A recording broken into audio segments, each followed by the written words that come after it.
How's everybody's day? Shut up, let's do this. That's the starting of the show. How's everybody's day? Logan, how you doing? Doing pretty good. Jeremy? Really well, thank you.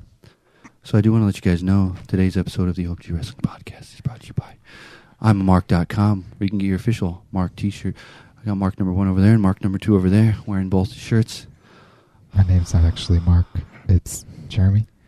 So if you want to get the official t-shirt, go to I'mAMark.com/shop and get the official I'm a Mark t-shirt. It'll help support our independent documentary about you, the fans of professional wrestling. And we're going to talk about wrestling today. So my name's Tony Beats Guy alongside Jack or Jeremy, whichever he's going by today. Jack, how you doing? I'm doing pretty well. Thank you. And welcome, everybody, to the OMG Wrestling Podcast. Get your kickstart out, or Well, we're all... or your rock star, or your monster. We are great like that because we are sponsored by No Energy Company, and we have conflicting interests here. You have LeBron's jizz over there or something. Which I'm going to try for the first time so everybody can see it. Live on this podcast. It's awesome. LeBron's mix of Sprite, which is basically lemon, lime soda, natural cherry, and orange flavored with other natural flavors. So the other natural flavors must be LeBron's. I don't know, but I'm going to try it now. And probably we'll see how it goes. I can smell it already. Wow.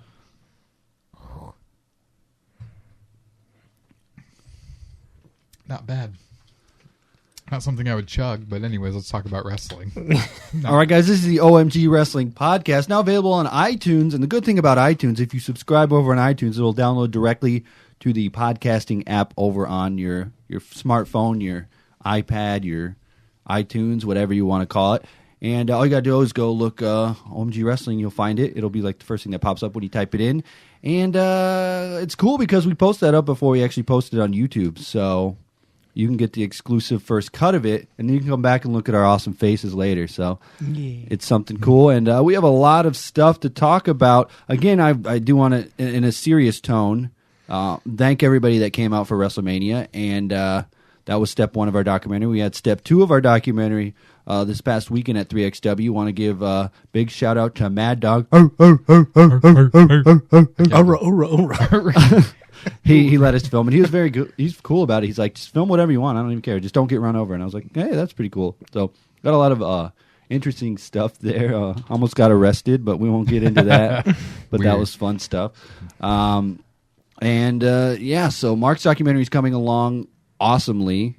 Very much so. It's pretty awesome. And we have Extreme Rules coming up, which we will be attending. Yes, going we to will. Extreme Rules. And we're going to be hanging out with Frank the Clown. We got C2E2, which I don't... Do you know what that stands for, Logan? Comics and entertainment, maybe? Comic what? Comics and entertainment? I don't know. C2? It's an entertainment expo. So I think it's Comic-Con Entertainment Expo. C2E2. Right there. Comic-Con Entertainment Expo. There you go. C2E2. I'm guessing. I don't know what the twos mean. In Chicago. That's like squared, I think. You know what I mean?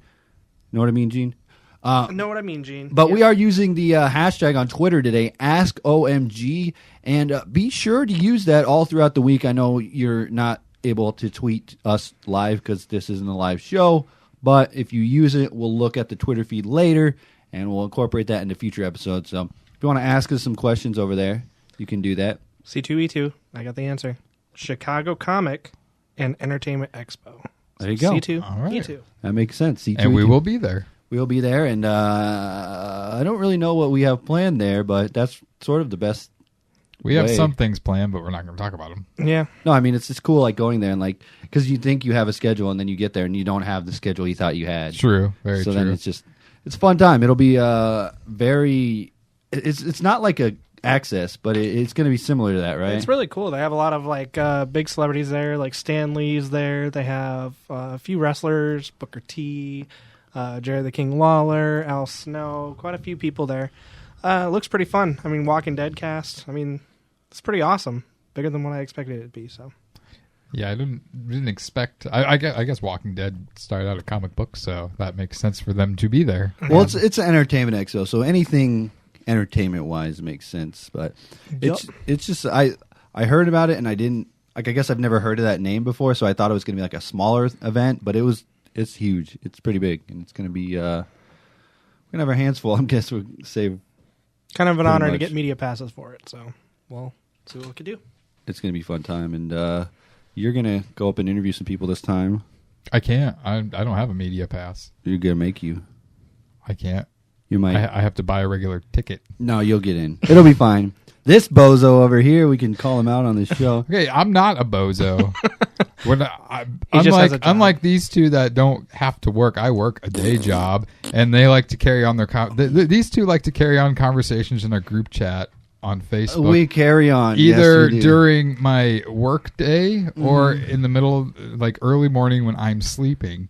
And Tony claims I saw this thing that Logan said about how we have to register. I did not see it. You said yes. My yes was in response to what you said about Frank, when Frank said, hey, be sure to pass on. And then right after that, we posted like the rest of the stuff, and before it was other stuff. You should have seen it. It was right there.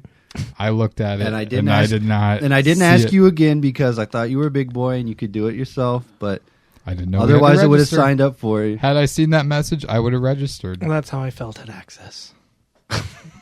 I had to access. I didn't have a media pass. They wouldn't give me one because I'm just too dumb, I guess. Because you're just a mark. Yeah, but you at least got a film.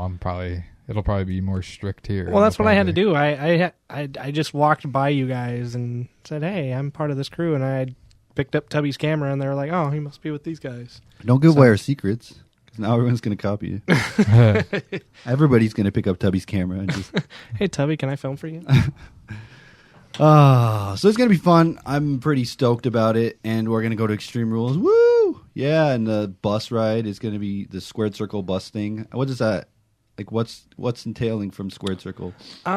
Squared Circle, they have like this party bus. They're going to take us to the Gal State Arena, have a fun time there, and then they come back and they have a little after party for Extreme Rules.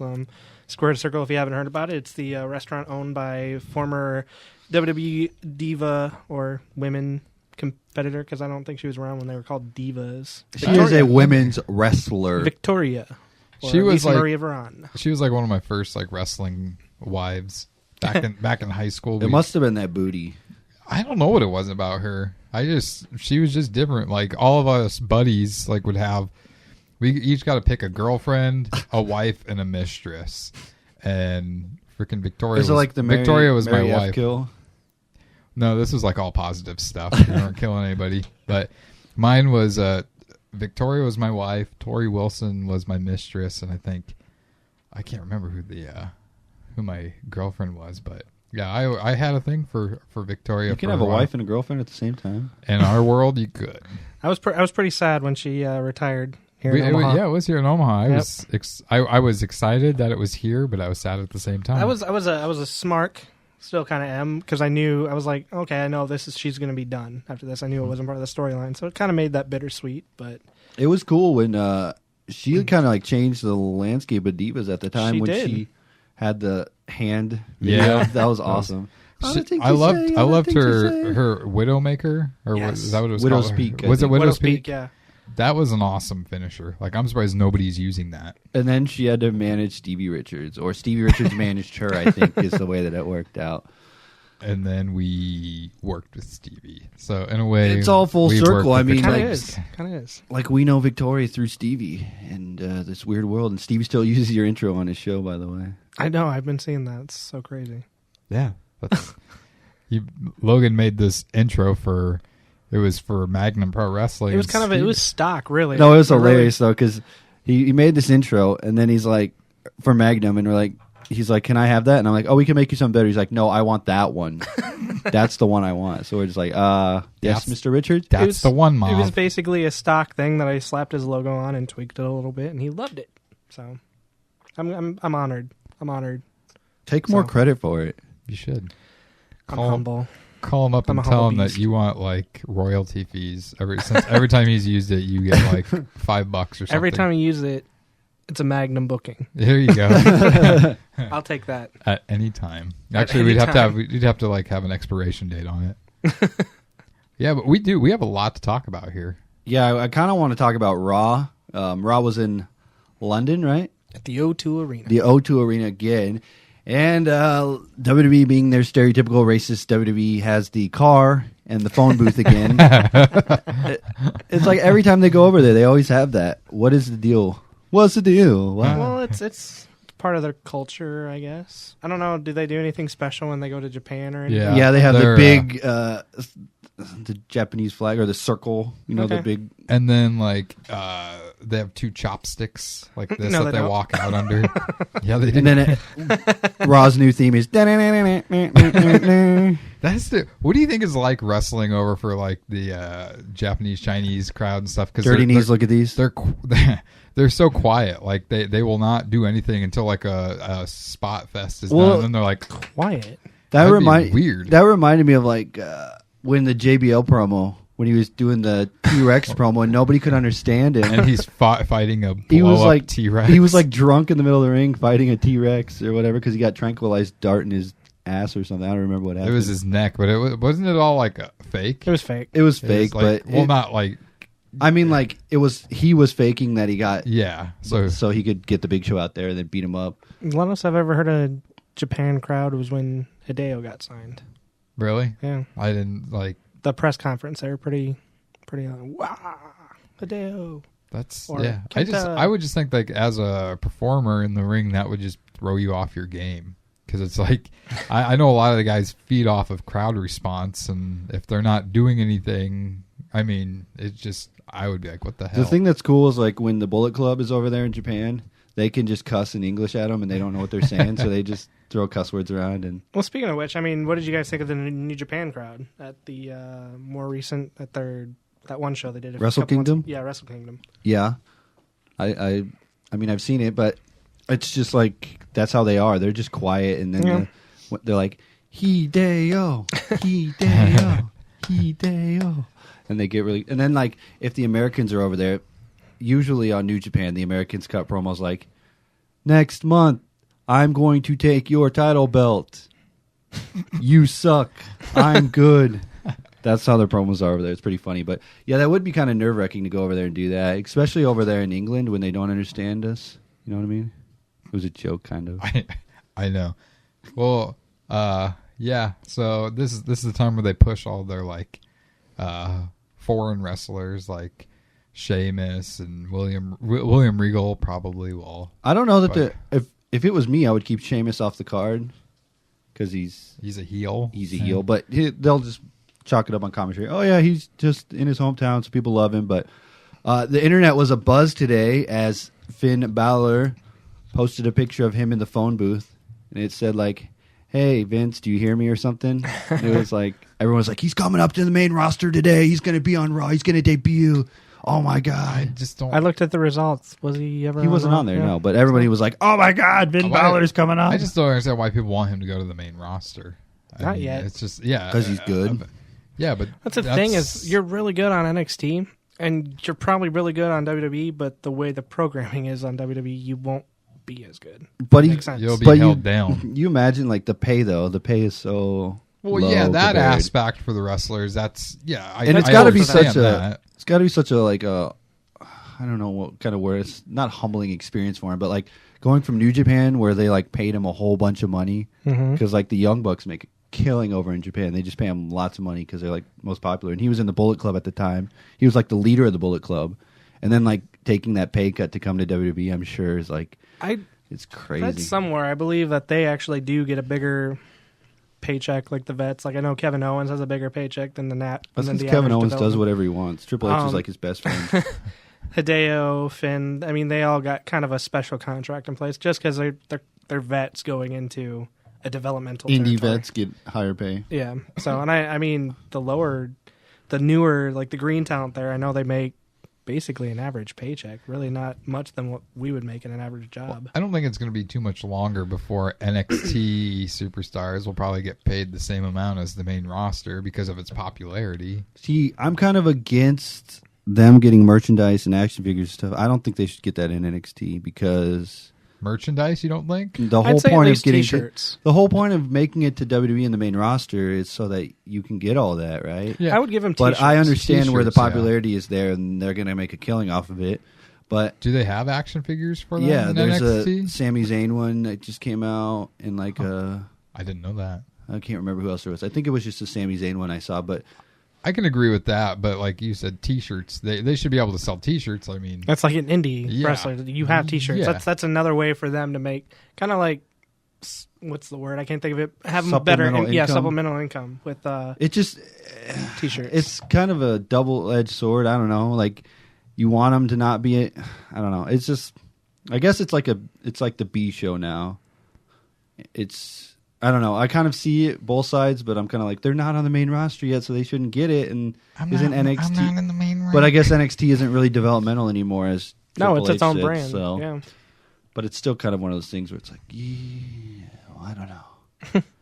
I don't agree. But on that, like Finn Balor going to the main roster right now, not yet. I mean, wait till some of these guys start to get old and they run out of storylines and they need fresh people where they actually have a place on the roster. Well, I don't see a place for Finn yet. That's just the thing. As He's good going as to he go is. over there. They'll push him for like a few months, and then it's just going to be one of those things where start burying him. I don't think with him. He's so marketable with his face paint that they can do so many different things with him, and I think that's like.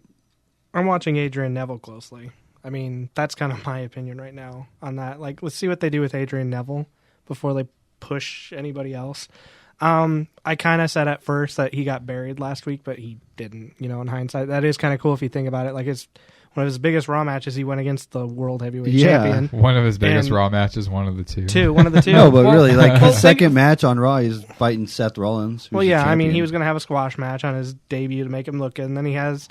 Go back and watch the match. It was a pretty good match, and Seth Rollins wins dirty. So, well, there you go.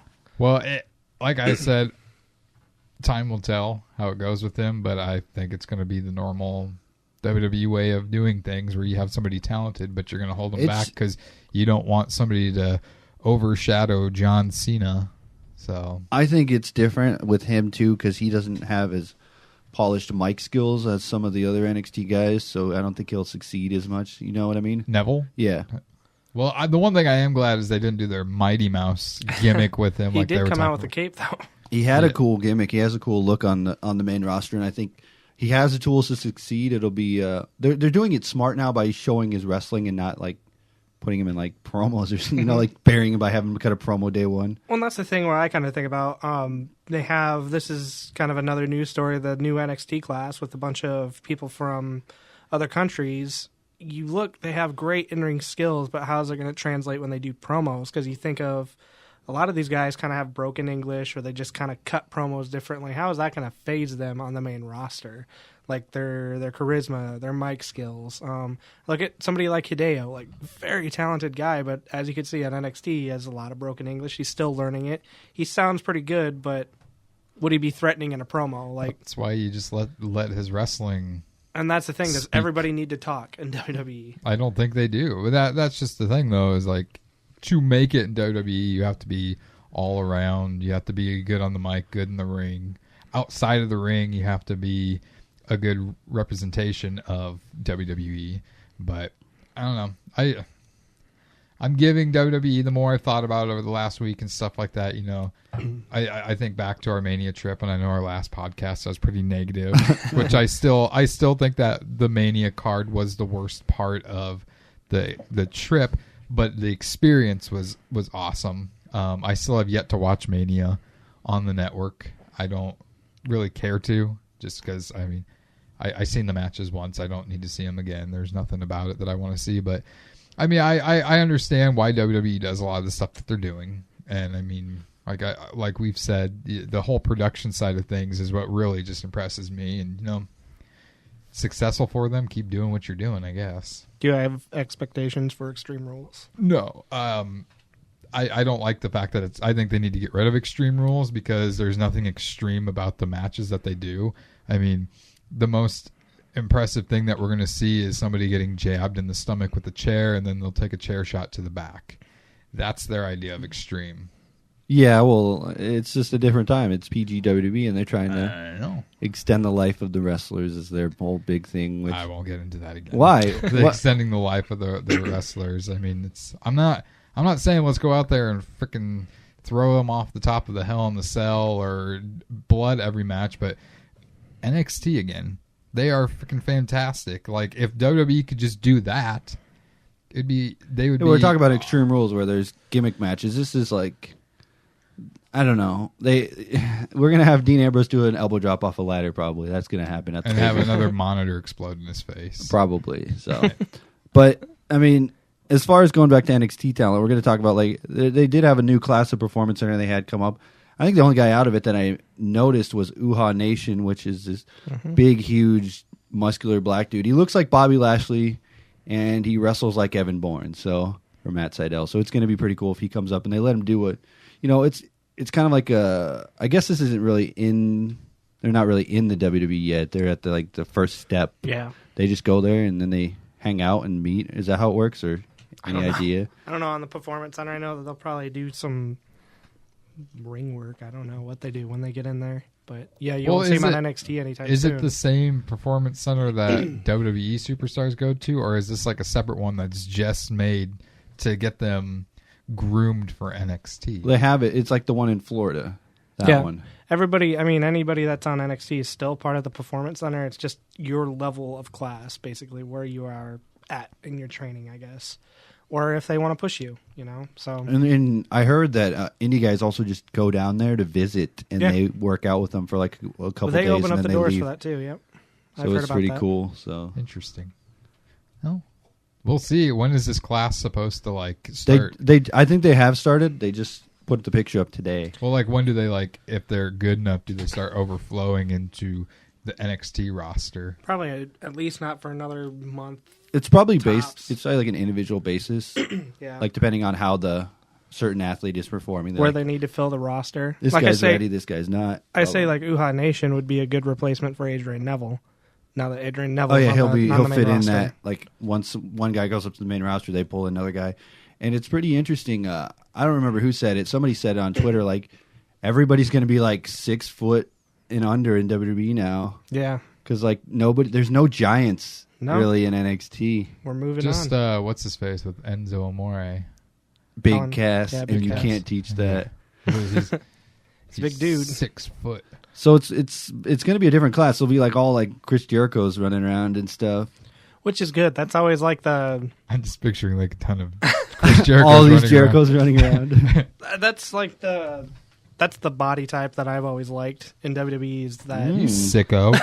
That Jericho, the we're sleek, learning a lot about Logan. The lean, not like giants. Giants were great in the 80s, some of the 90s, but you don't need a whole roster full of them. You can't.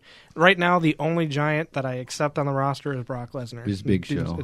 Well, no, not even. No. I slap you. Brock's not a giant. He's just a beast. Well, he's a beast. He's a beast. Well, he's the only big dude that I'm I believe you. The rest of them are nope. Big Show, no. Kane, no. Well, it goes back to when Andre the Giant was actually wrestling.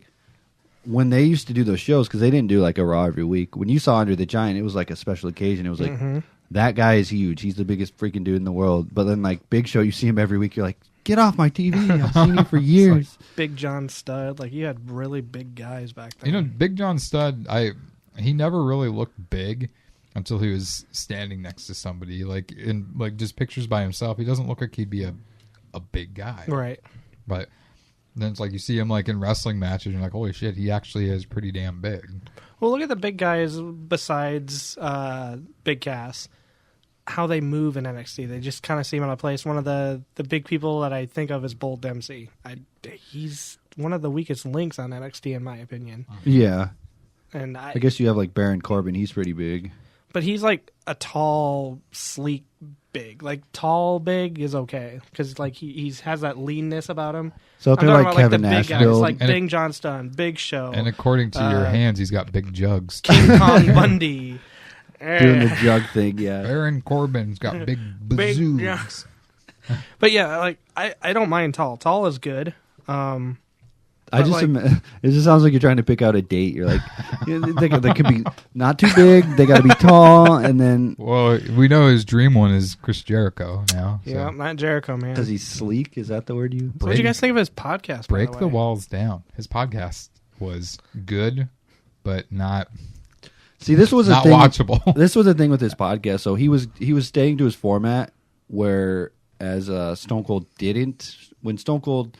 talks to people, it's like us. We just have a conversation. But when he has the thing on the network, he's like, why did you do this? What's going on? It's like hard-hitting journalism he's trying to do. With Chris Jericho, just stayed to his format where it's just like, I'm just going to have a conversation. Though, at times, Chris Jericho was, I think, trying to be like Stone Cold. Like his questions that he thought were going to be like shaking things up were Do you not. use steroids? Was one of them. Yeah. Like even if John Cena did, do you think he's going to come out and be like, yeah, I did.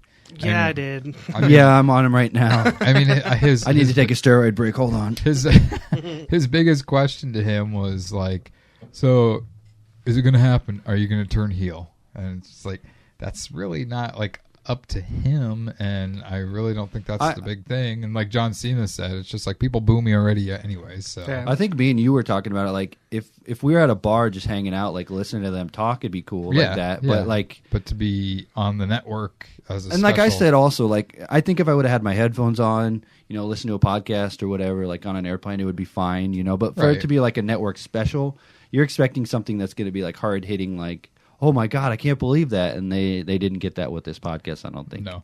And by the way, where are our fake prop microphones? Right here. There we go.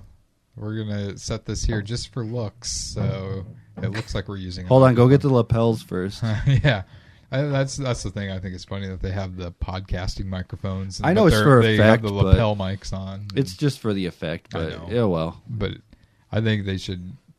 If I was a guest, I would have been leaning in, talking into it like this. Like it's a real one. Can you hear me? Yeah. Are you good? Can you hear me? I'm doing a Stone Cold Steve Austin podcast. Sound like Howard Stern. Show me your boobies. Yeah, overall, it was okay. I wouldn't listen to it, watch it again, but I mean, I'm sure for the younger fans out there, that was probably like how when Stone Cold was talking to Vince and was asking the questions that we wanted to know. I'm sure this podcast was like that for little kids. I'm not with Jericho lately. It's weird because Jericho has like these different phases. He's evolutionized over the years. Jericho back in the 2000s, I loved. Jericho, obviously, because I said I love all Chris Jericho body types and stuff like that. Hey, by the way, this got me to thinking.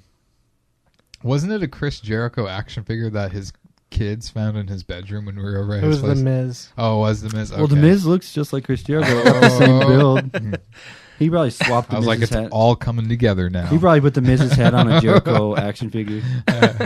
But it's like Jericho goes through these phases and he's like evolutionized over these years. I don't like the Jericho nowadays. He just seems kind of too politically correct. He seems very rock star. I don't know. Like It's like he wants to be like, hey, what I say is the gospel truth and you listen to it or you're a dummy. Right. And he shows up when he wrestles. Like none of his matches are really interesting nowadays. No. Like back in the day, man, I loved watching a Jericho match. Now it's like, eh. Well, two things. One, the best Jericho, I think, was back when he was aligned with Stephanie McMahon, Yes. like around WrestleMania 18. Undisputed champion. No? But No, that was awful. That was the worst Chris Jericho possible. That was terrible. What's your best Chris Jericho? When he was going up against Shawn Michaels at 21, That was 22, like 19? No, it was 19. That was Yeah. like around the Safe same cut. time. No, the Stephanie stuff was horrible. He was dyeing his ponytail red. That and was like the best part. No, it was awful. It was the worst. But- he was but- the worst champion ever, too. And I'm a huge Jericho fan. I don't agree with him being the first ever undisputed champion. That I disagreed with. They just but- wanted to do it because they didn't want Kurt Angle, Stone Cold. They wanted to throw because it they out. knew that would be the last person everybody would I thought it expect. was going to come down to Stone Cold versus The Rock, and that would have been amazing, but they changed it up. Okay, anyway, go on. Just Jericho. But the thing about Jericho that I do like is he is about putting over new talent. Yeah. He's not like, put me on the card, put me on Mania so I can Well, that's why destroy he's not people. even coming to events. He's only going to house shows.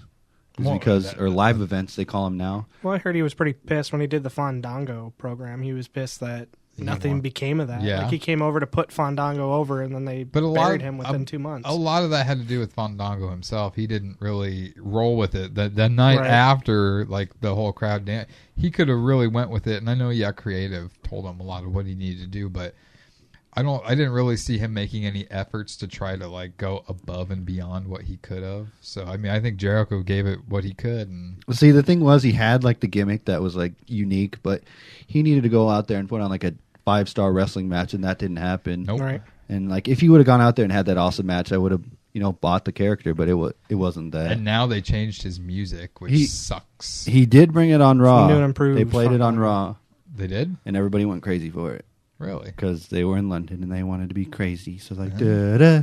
Da, da, See, that's the da, thing. da, Like, da, da, da. you're doing I Da, Dream da, of Genie da, there. da, You're da, like, da, doo-doo, It's the same doo-doo, song. doo-doo. It's the same song, only slowed down. There's probably a mashup of it somewhere. Hit Probably. me with the sound effect. I don't have it open right now. What the hell? He's our soundboard guy, and he doesn't. Okay, I think you have Twitter open though, right? I did. Yeah, Okay, let me before see. we go to any like Extreme Rules and wrestling news talk, I kind of want to get what you got. Using hashtag AskOMG if you want to ask us some questions.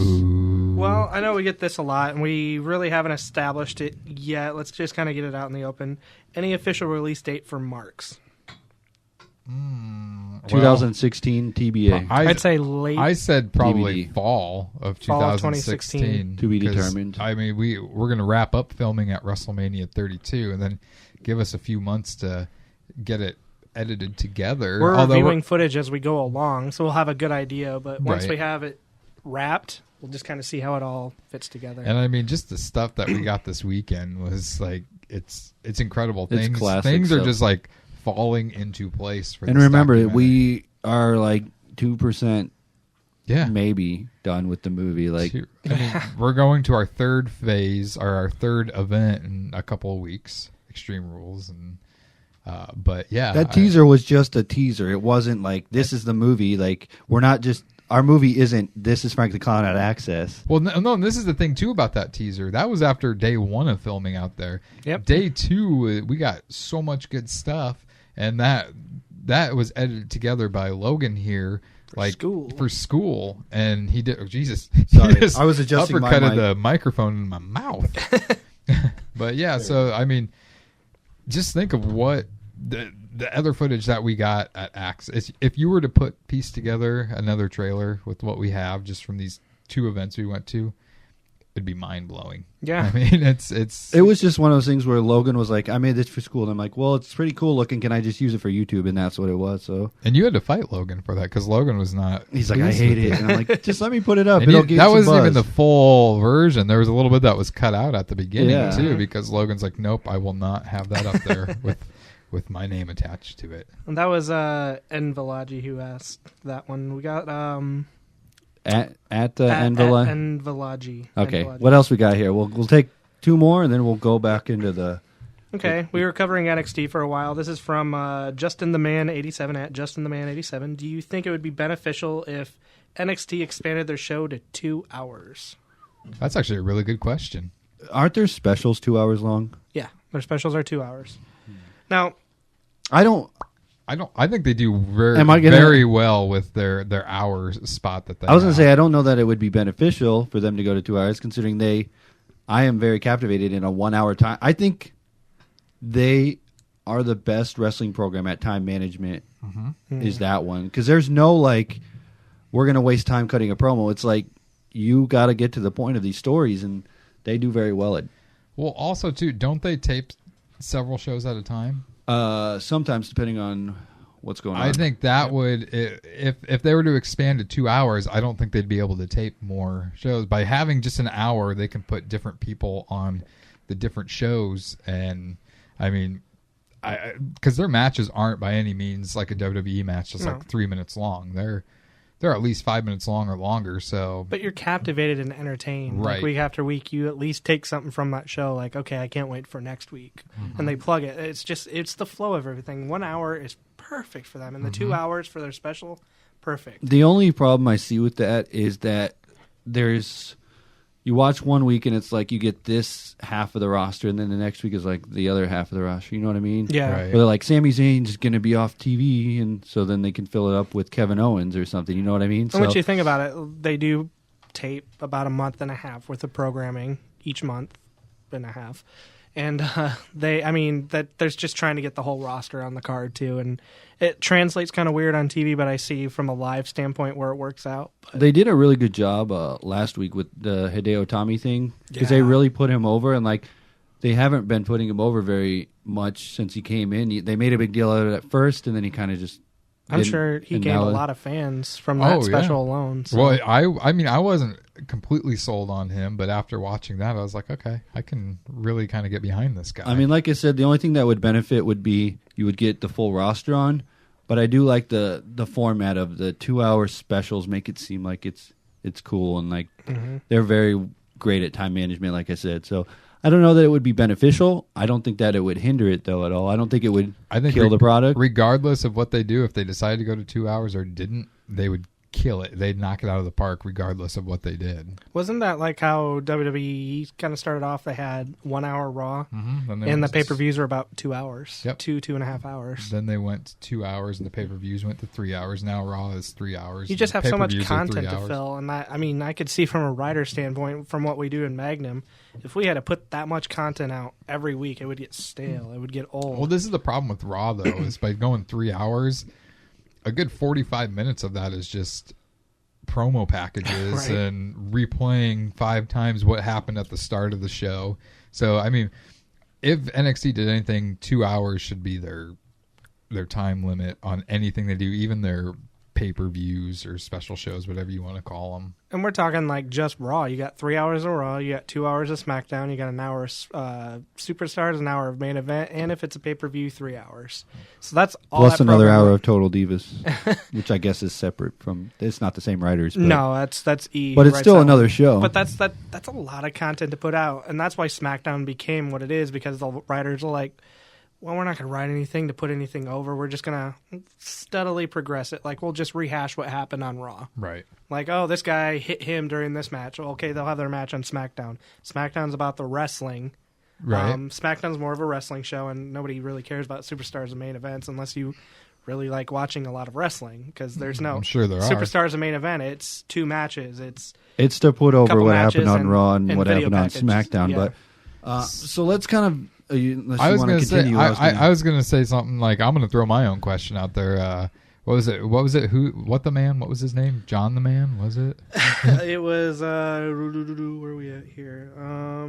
Justin the Man 87. Justin the Man. That was a good question. It inspired me, and I'm going to ask you guys this question. And even viewers out there, you can comment in the comment threads of this video.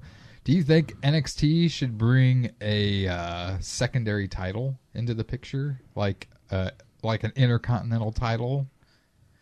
No, I think the tag titles and the NXT Championship are really all they need, because it is still pretty small roster. I think if you have too many titles, it's holding yourself back to another match. You have to have this match on there. I feel like on NXT, because they have a thin roster, you would have to have that secondary title match on every special. And I think it also the main goal of being in NXT is to get that main title, and then once you do that, you can move on to the main roster. Or if you don't get it, you can move on. But you know what I mean? I think, like, here's the goal: you get in NXT, and your goal there is to win the NXT title. And then from there, you can go to the main roster. So I don't think like the other one would just be like a pit stop that you don't really need in NXT. That's my thought. And mostly secondary titles in the WWE are meant, keyword meant, to build future stars. That's what they've done in the past.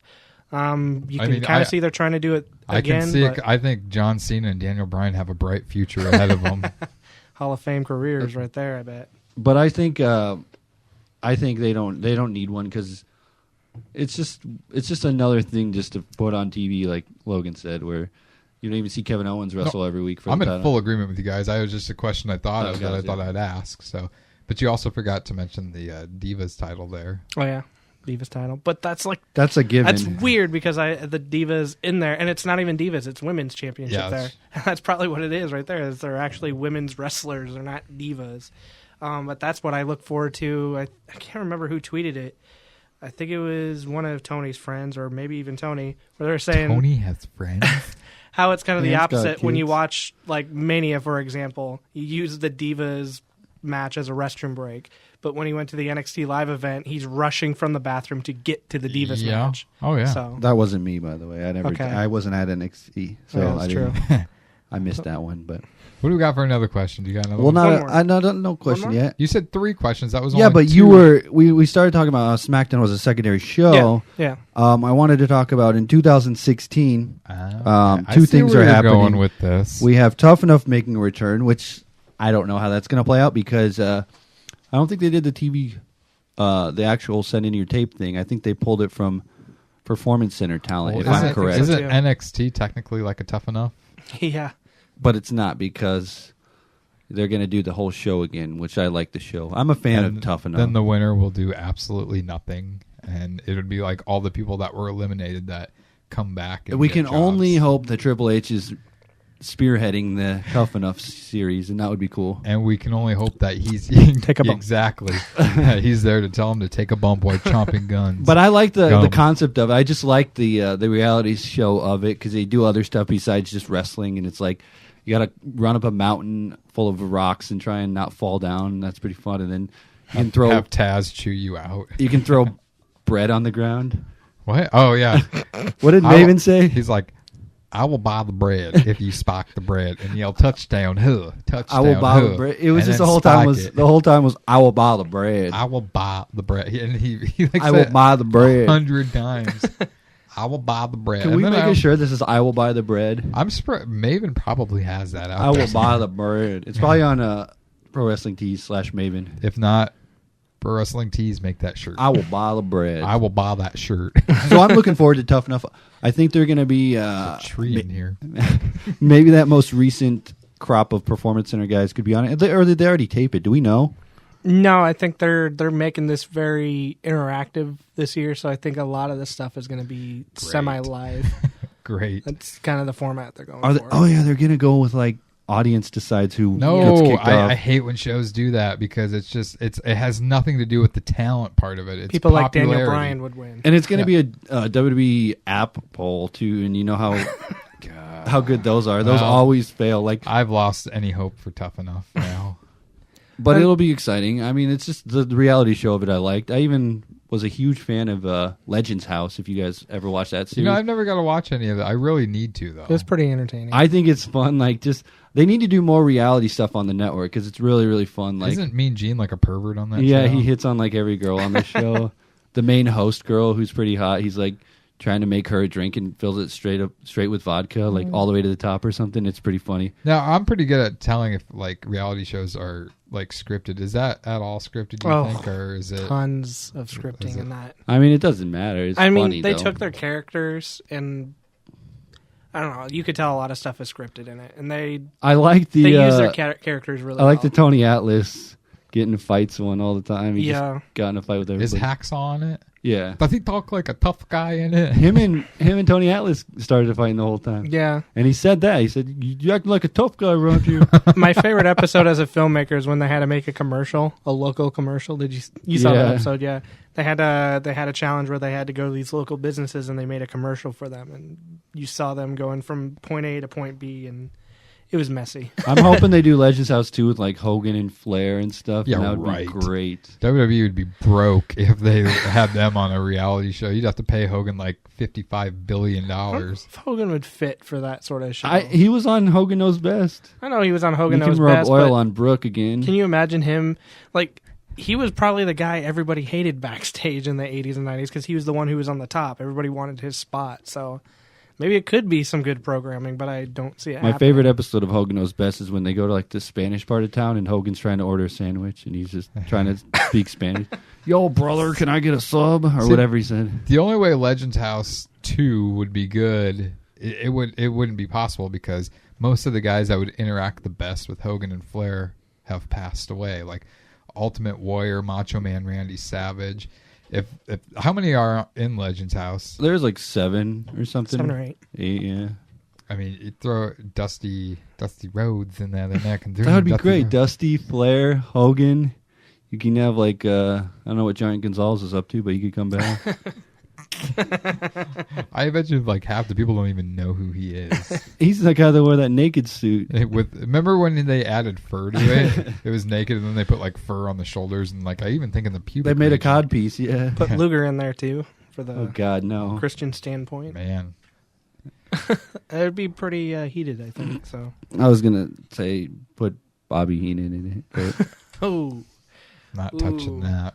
Not touching that. So Tough Enough is back. Tough Enough's on And the USA then- Network, and then in 2016, SmackDown is on the USA Network as well. They're moving it all over to USA Network. And it's pretty- going live SmackDown on They Tuesday actually, nights? we don't know yet. They haven't really announced. I thought it was on Tuesday, but they said Tough Enough is on Tuesday. So I don't know if SmackDown follows Tough Enough. I really think that they should have SmackDown live on Tuesday nights because there's nothing on Tuesday nights wrestling wise. What they should do is have Tough Enough lead into SmackDown live, and that would be perfect. Yeah, it would be. I hope they do that. 3 hours right there. That would be great. I'd love it. And then the wrestlers can like take off. Maybe Well, I guess put some relevance back in SmackDown if they made it live. They could. So what do you think? Like going from and right now we're at the SmackDown taping because I don't even know where they're at now. What network are they on? Sci-Fi. Are they? Yeah. The most random. They're on like CW and then Sci-Fi and UPN and UPN. UPN was the best though. Best, that was when it was the best. But SmackDown going to USA. Do you think is that one of the things they had when they signed the new USA contract? Maybe? No, I think it's a good decision on USA's part because WWE has been their cash cow. They made that mistake once by letting them go for a few years, and WWE went to Spike TV, and they're like, it was crap. TNN at the time, the national network. Yeah, it was TNN, then Spike TV, and then they finally came back to USA, and I don't think USA wants to make that mistake again. They're seeing where that money is going. I remember the Homecoming to the show that they brought back on USA. That was a great show. That was a pretty loaded show. Hey, network, I dare you to fire me. When Paul Heyman was on TNN. TNN was only there. They only did ECW to get WWE interested, which was funny. It's a smart decision on their behalf, and I mean, hopefully they do something for it. I kind of blame USA for the 3-hour programming that we have now, but that's why they have them on there so they can run ads every 5 minutes, and they're making a lot of money. So from a business standpoint, great move, USA. WWE will never not go unless USA says we want 2 hours. They're never going to go back to 2 hours on Raw. It's just USA's thing. Let's just hope they don't go 4 hours. That would be rough. Nitro went 3 hours before, I remember. They went 4 hours, I thought. I don't think so. Didn't they, Logan? They went 3 at most. Nitro, they did 3 hours, yeah. No, they did. I thought they did 4 at one point. I don't think they ever did small 4. period. Okay. Unless they did like a super show. That's what everybody was talking about when WWE was going 3 hours. Like, oh my gosh, no, it's going to be like WCW. And it kind of has been with Well, it's programming. It's like 3 hours. It's over 3 hours because they start. They don't start at 7:57 or 6:57 anymore. No, not anymore. But they go like 5, sometimes 10, 15 minutes. Longest I seen was about 21 minutes over. So I am looking forward though if they ever want to do it, is bring back Saturday Night's Main Event. I like that. I wish. I used to like those. Like when they brought it back for that short amount of time, and I was always wanting Omaha to get one. But they can do it whenever like SNL takes a break. They can just throw it on there. Wasn't that around like WrestleMania 22 when they brought that back? Yeah. Because I remember, didn't like Shane McMahon go for a coast to coast on Shawn Michaels or something and like kick the trash can in Vince's face because he was holding Shawn or something? The only one that I remember is the RKO on the chair to John Cena, which is pretty brutal. Saturday Night Main Event has a huge place in my heart because that was the first event I ever went to back in like 91. Saturday Night Main Event and Chris Jericho. I was at that taping where they had, it's on the network, where they did the whole Animal Kingdom stuff where they were going around the Animal Kingdom, and it was it was like Bobby Heenan and Gorilla Monsoon. Gorilla Monsoon, and they had Jake the Snake on there. I mean, I don't remember seeing any of that stuff in the arena, but I remember the matches and stuff. But yeah, that was cool. I remember being a fight, like that's one of those moments, 5 years old, that just have that impact. I had a TNA impact, a Hulk Hogan shirt at the time, and you even just disregard what I just said. So I've got 2 Hogan shirts, by the way. He does, brother, dude. We should have been wearing it for this. So you can They're so tiny. Check out. I think I have it on my Free Captive Productions Instagram. So check it out. So what else we got on Twitter? Let's take a couple more. We got that guy T1. He asked. This is a good little topic here because of the whole thing with Justin Roberts lately. Do you think that WWE gets a bad rep even when they do good things like the Connor stuff? What is your Justin Roberts thing? Justin Roberts recently came out with this huge article about WWE and how they handled the Connor situation, how he was the one who originally brought Connor's family into WWE. And you should elaborate on that for people that may have not heard this. Well, I'm trying to think from point A to point B. Justin Roberts basically was the one who answered Connor's dad's request. He was the one who started the Connor's Cure pretty much, right? Yeah, brought him backstage at a house show or something like that, and started opening conversations with him and the McMahons, Connor's family and the McMahons, and Justin Roberts had this whole elaborate plan to have. I don't remember that part of the story. Like basically, Justin Roberts would. You pick up on the story there where Justin Roberts was bringing him in. And didn't he want like Big E to do something? Yeah, with him? What the whole thing like people remember about Connor the Crusher was when he punched out Triple H in the ring when it was surrounded by all the wrestlers and pinned him and got the win. Well, Justin Roberts, like you're saying, he was the one that came up with all these ideas. Like he would get guys like RVD on like Connor's birthday he took a video of it and he would like send a video to Connor of RVD like saying happy birthday bud and stuff like that, and he would take him backstage and introduce him to people like Brock Lesnar and John Cena and all of them, and they were all really nice to Connor. But Justin's idea, because I think Connor really liked, I can't remember if he really liked Big E or he like hated him or something like that. But at the time, Big E Langston was the Intercontinental Champion. And Justin brought up the idea to like Stephanie and them to like, let's have Connor pin Big E in the ring and win the Intercontinental title. And they made like a Titantron and stuff like that for him too. But Stephanie was like, no, instead, we're going to have Connor punch Triple H and pin Triple H. So Justin Roberts wasn't too happy about that. It's basically they took an opportunity to make it good publicity on WWE. Like, yes. And that's what a lot of people were calling his Warrior Award induction was like a big publicity stunt. Especially, I mean, I remember the speech from Ultimate Warrior. He was saying he wanted the Warrior Award to be more towards behind the scenes people and stuff like that. And don't get me wrong, I was totally for it. I don't care if it was a media hype or whatever. I thought it was a great honor for Connor's family. Kind of, shut that door. Like give him a little bit of healing right there. Like he has that honor of seeing his son in the Hall of Fame. And that's really cool. It was a really cool moment. But I could see where people are saying, "Oh, this is a whole a media situation. They're trying to get good media." And there are bad times, and I don't know. I think they do get a bad rep because they think everything they do is just trying to make themselves look good, which that's what a company would do. I mean, I own my own company, and if I go out and donate money, I'm not going to make a fuss about it. But if it gets out there, I'm not going to. I don't know where I'm going. So what is the question? The original question. We're kind of steering off here. Do you think WWE gets a bad rep for like the nice things that they do? Yeah. And I think, they do because everybody thinks that they're always out for good publicity, which that's what a company would want to do. They want to be in good publicity, but...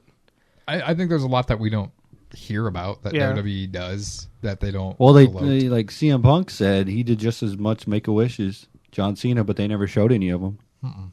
It's. I don't know that they get a bad as a rep. business. They've got to do things like I don't know. I'm sure, like I said, they've done some things that if they've never talked about, that if we found out, we'd be like, oh my god, that was really nice.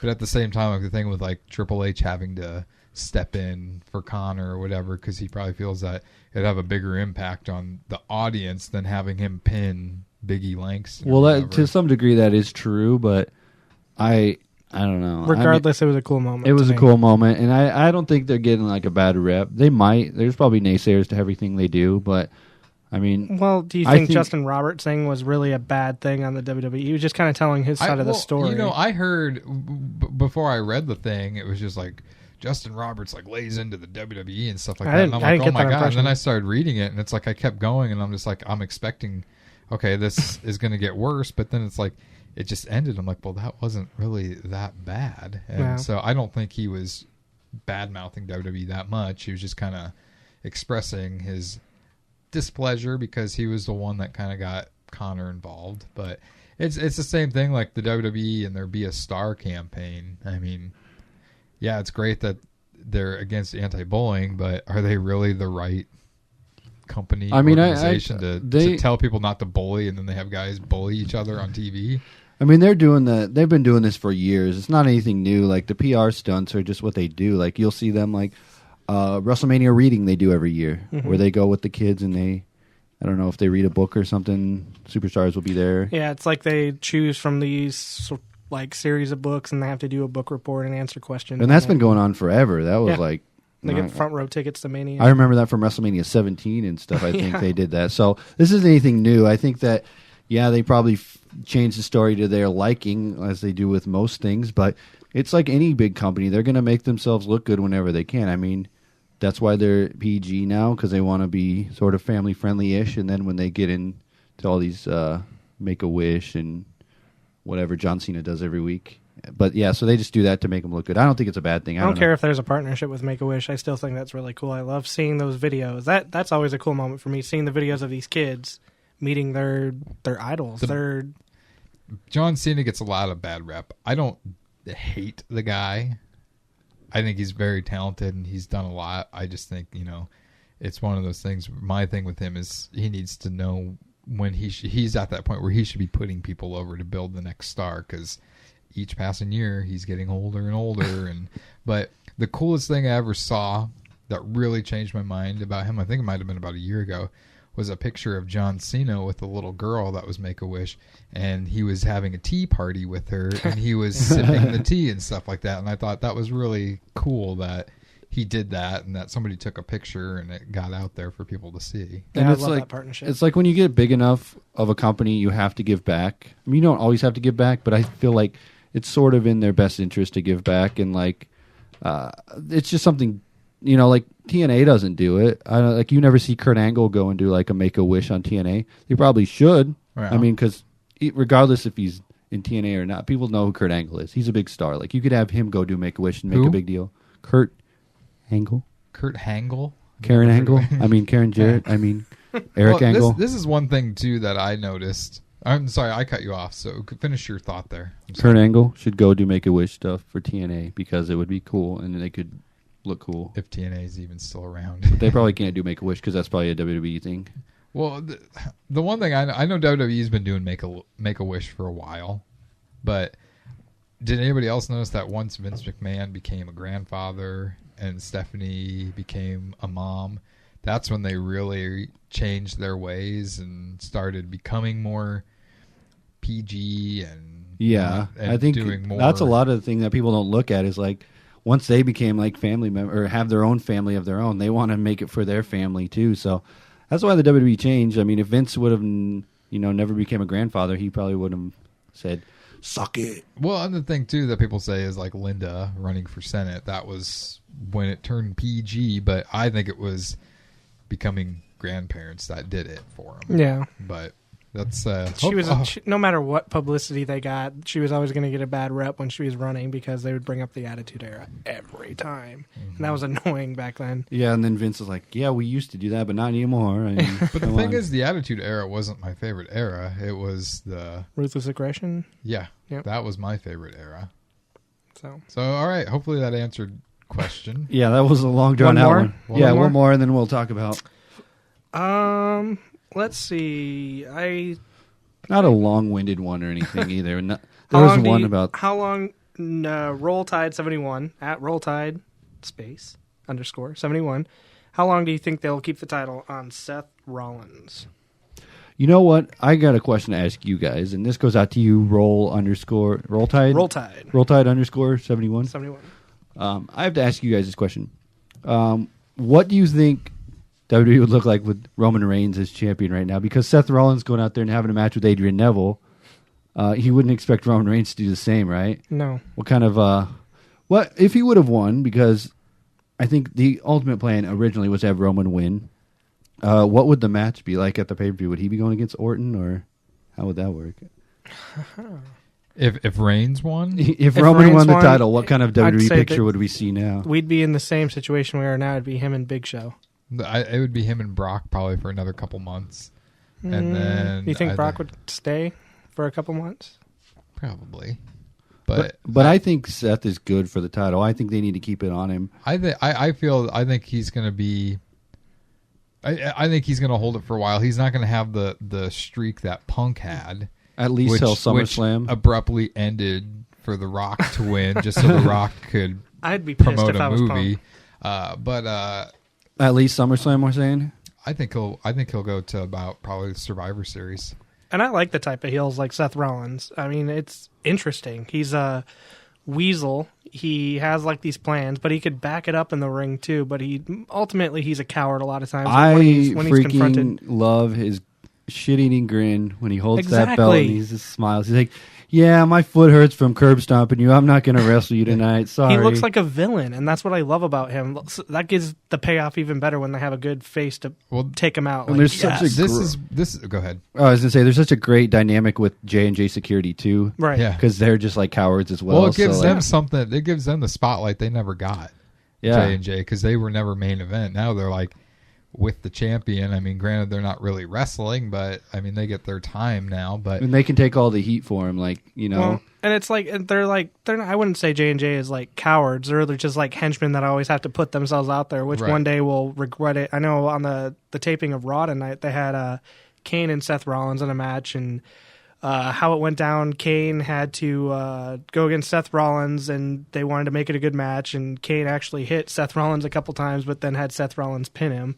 So it's like he has these minions under his control, but you can tell they're kind of bitter towards what they have to do. Like, J&J Security eats how many finishers on a weekly basis? It's great. They're the biggest heater probably. for him. I mean, he's a great heel, but they just add it to another level. So, like, if you hate him, then you hate his stupid henchman, and then he just like shoves them, and he's like, "All right, guys, go fight for me, and I'll be out of here." This is what I fear is going to happen, because Rollins has a lot of fan support behind him, and knowing the past, how things are done, I hope to hell they do not turn him face, because I think that'll totally destroy his character. It'll put a sour taste in his title run, but I hope they just keep him the way he is, because he's not the biggest guy, but he stands up to these big guys, and like he's not one of the ones to do like a sneak attack from behind to somebody. He'll like come face to face with you, and minus the cash in at Mania, I guess that was kind of. What I see is that if they're going to turn him face, which they probably eventually will, J&J Security will cost him a match, and then he'll have to fight them or something, or he'll curb stomp them both so they're not on TV anymore. Or him and Triple H possibly in the future. That would be great. I'd be okay with a Triple H Seth WrestleMania match. Mm-hmm. That'd be cool. Well, my thing is, where are they going with Roman Reigns?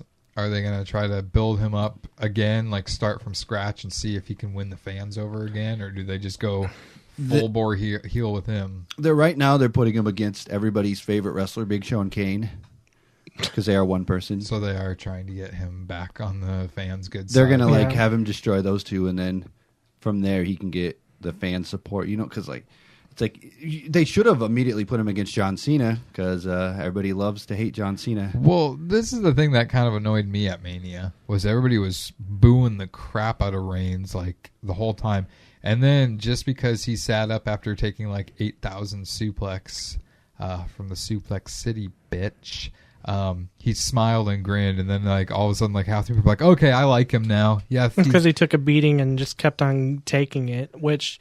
They want to build him up as a monster too, and I can fantasy book that we'll probably see a triple threat at SummerSlam between Rollins, Reigns, and Lesnar.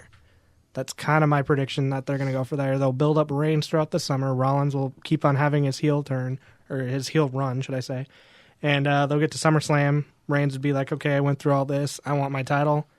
Brock Lesnar will come in. I never got my rematch, and then let me pose this fantasy booking question to you guys. Are you going to ask what I think you're going to ask? Do you like cupcakes? Oh my God, yes. What do you think about Mr. Money in the Bank, Brock Lesnar? I like it. I don't know if he would return for a ladder match, but if he did, I would. Paul Heyman carry the briefcase around. Yeah. My client, Brock Lesnar, would like to cash in his Money in the Bank briefcase. It would be, I could, for the cash in part of it, just to like be in the middle of a title match or whatever. And then his music hits, that place would I'm thinking erupt. that, but if it's Brock, he doesn't have to do that. He can just be like, I'm going to cash in at this date. RVD was the only one to do that. At One Night Stand, the second one. Cashed in the same night? That was the only time we knew that. Yeah, he announced it. John Cena announced his when he won. You know what I would love? Next week on Raw, I'll face CM Punk, and that's where... What I would love to see is someone win it and immediately say, I'm going to WrestleMania. And then the guy wins the Rumble, and then you're like, oh, what's going on? And then you have... Well, let me pose this question for you. When Seth Rollins finally does lose the title, who do you think's going to take it from him? I'm guessing it's going to be Roman or Brock are the only two that I see right now. Do you think Ambrose will ever get in the title picture? Probably not. They're not doing anything really with him. Like, they see him as that guy who fits into that wacky mid card if they ever need like a wacky mid card match, or they need like... He's the next he's the next Dolph Ziggler, I think. Well, okay. Let's kind of make it a little bit easier. Who's going to win Money in the Bank this year? Brock Lesnar. That's no, your I don't prediction. see him. I don't think he's going to win it. See, there's not really like that next guy right now. I don't see. I'd say I got a handful of people. I'd say Bad News Barrett, because apparently he put on a heck of a match tonight with John Cena. He was scheduled to win it before, and he never did, right? Mm-hmm. So I'd say Bad News Barrett, Dolph Ziggler, or Roman, Daniel Bryan, or Roman. I say Roman, and Roman cashes in on Seth and wins, and he says, "Believe that."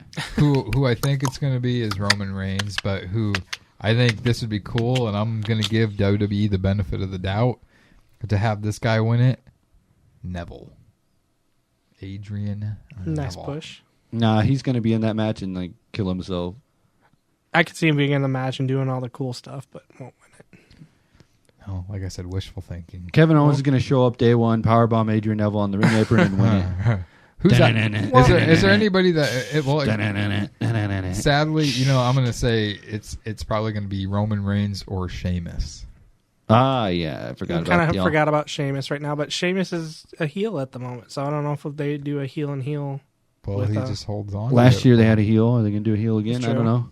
But yeah, I see Sheamus. He's a viable one. Isn't this what we like in wrestling, though? Kind of this unpredictability. Like I feel like putting the title on Rollins kind of opened up the doors for a lot of stuff. Where we're like, I don't know what's going to happen. And then when you put John Cena and Daniel Bryan in that mid card, you kind of don't know who else is the next main eventer. Exactly, because you're like, oh, it's Cena again, and then there is that chance that Orton could win Money in the Bank as well. I mean, True. But I don't know that if he doesn't beat Seth, what's he going to do after that? Because you can only have so many matches with Seth. So right. I don't know what's up with Orton, but Rusev needs a program again soon. Maybe Rusev will be Money in the Bank. Very well. Rusev Crush. I don't think he will.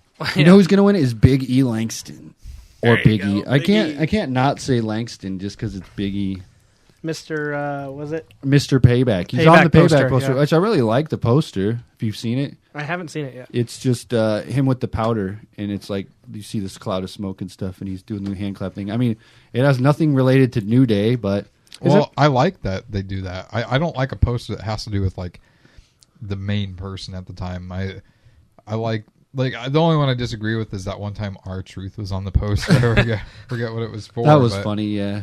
But back in the day they used to do that. Like there was a Survivor Series where it was like not Lita and Tori Wilson, I think, on it, and they weren't even on the paper. Yeah, they did like Great American Bash with Tori Wilson, and I love that poster. Yeah, so I mean it's cool. I bet you did. She's my mistress. It's a weird setup for that one, but I don't know. Payback is in St. Louis, right? No, Battleground is the one in St. Louis. Payback is in Maryland. I was like, man, it can't be in St. Louis because then that'll be another trip for us to go to. well, it's I think it's in July. This is for all the Midwestern fans. I could really see it going. They're going to have Battleground in St. Louis. It's already been pre-sale was announced for Kansas City to get the Monday Night Raw. We'll probably get the SmackDown. Of course we will. Lincoln will get the SmackDown. Well, hey, we got a place to stay in Kansas City if we go to the Raw. Yeah. My sister and her husband's house. Oh, I thought you were saying Stevie's vacant apartment. Where he left the heat off and it probably froze the pipes. We were in Stevie Richards' apartment and chilling with him. That's kind of cool to think back on. If only we were filming this documentary back then. I was just thinking about we were in Stevie Richards. Well, this is the funny thing. I'm in his bathroom changing into my nice clothes to interview him with, and I hear Tony out there doing a fucking Vince Russo impression to Stevie Richards. That was good stuff because I asked him what he thought of Vince Russo. It was just nobody can say that they were changing in Stevie's bathroom while their friend was talking like Vince Russo in his studio, by the way. the green room. with lots of bananas. So let's talk about Extreme Rules coming up. On Raw, they did the Raw London, where they had the phone booth and all that cool stuff in the car. Roman Reigns got chokeslammed on top of the car. Big Show and him were both on top of it, so that was kind of funny to see happen. But I guess we're setting up for Big Show and Roman at the pay-per-view. Also set up for the pay-per-view, Bad News Barrett is your number one contender to Daniel Bryan. You know that Paige won the potential. Divas Battle Royale. But then was attacked by Naomi. Really? Yep. No, well, there you go. And then we have Rusev taking on Cena. And during he beat up Cena and he hit him with the Russian chain. I didn't know that was a thing. What is a Russian chain? I don't know. It's like This question is presented to you. I really want to know. It's like when I'm thinking of like I was thinking like Australia is like a backwards toilet, you know, like maybe the chain's backwards. I don't know. Wouldn't that make it the same? See, I don't know. In Soviet Russia, you are chain. I don't know. Road fork chain. you. In Soviet Russia, you chain Cena. I don't. I got nothing. So Russian chain match. Is this like a dog collar match? Are we thinking it's dog collar, or is it Caribbean strap match style? It's Russian, so they probably tie the chain to their testicles. Is it going to be one of those four corner things? They'll bring back the. That was a cool concept. I liked when they brought the button or whatever and it lit up. You remember that? That was pretty cool. I honestly think what they should do is they should invent a match where anything goes. I don't know what the name of it is. Anything goes is the name of the match. Each of them has their country's flag, and they have to go up to the top of the entryway where there's the thing to plant your flag in. So capture the flag. So flag match? Yeah. Might as well. My idea for the flag match was that you don't grab your flag, you have to hang it up. You know, doesn't that make more sense? Like, because the flag matches, you go up and grab your flag. They should put their flag up. That's what I was saying. Yeah, I know. They go up the ramp and... Oh, up the ramp. I was just saying in the corner, but either one works. That could work. But I'm just saying, like, for a flag match, it should be hang up your flag, not take your flag down. Yeah, no, I don't think that you should hang it up, yeah. Well, going back to the Russian chain, Google has nothing. There's no such thing. There's no such thing as a Russian chain. So Russian this is a WWE made-up thing. Yeah. So he's probably a dog collar. He's copying Red Wing with the chain. I could say a Russian chain would either be a dog collar or the four corners. Probably a four corners. But even the dog collar is four corners. Is it? Oh, yeah. I guess so. I'm just wondering if it's on the wrist or on the neck. Probably PG era around the wrist. I'm guessing neck, though, because that would be like when he puts in the accolade. Chris Benoit can't do it around the neck. He hung himself, so... What?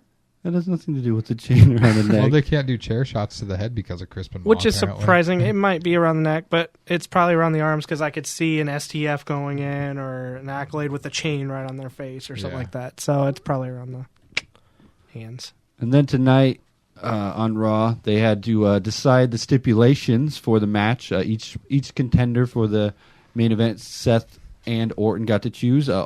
Orton chose a steel cage match, and Seth said the RKO is banned. Okay. So the stipulation is the RKO is banned? That is the worst stipulation for a match ever. Because it's so deadly. I mean, like when you think of like the RKO from Mania, if he can't do that. But it's a pay-per-view, so the RKO is meaningless when he hits it. No. Because they'll kick out. It's pay-per-view. And this doesn't make sense to me since Orton just beat Seth. And now he's wrestling him again, but you know Seth is going to win this time. Yes.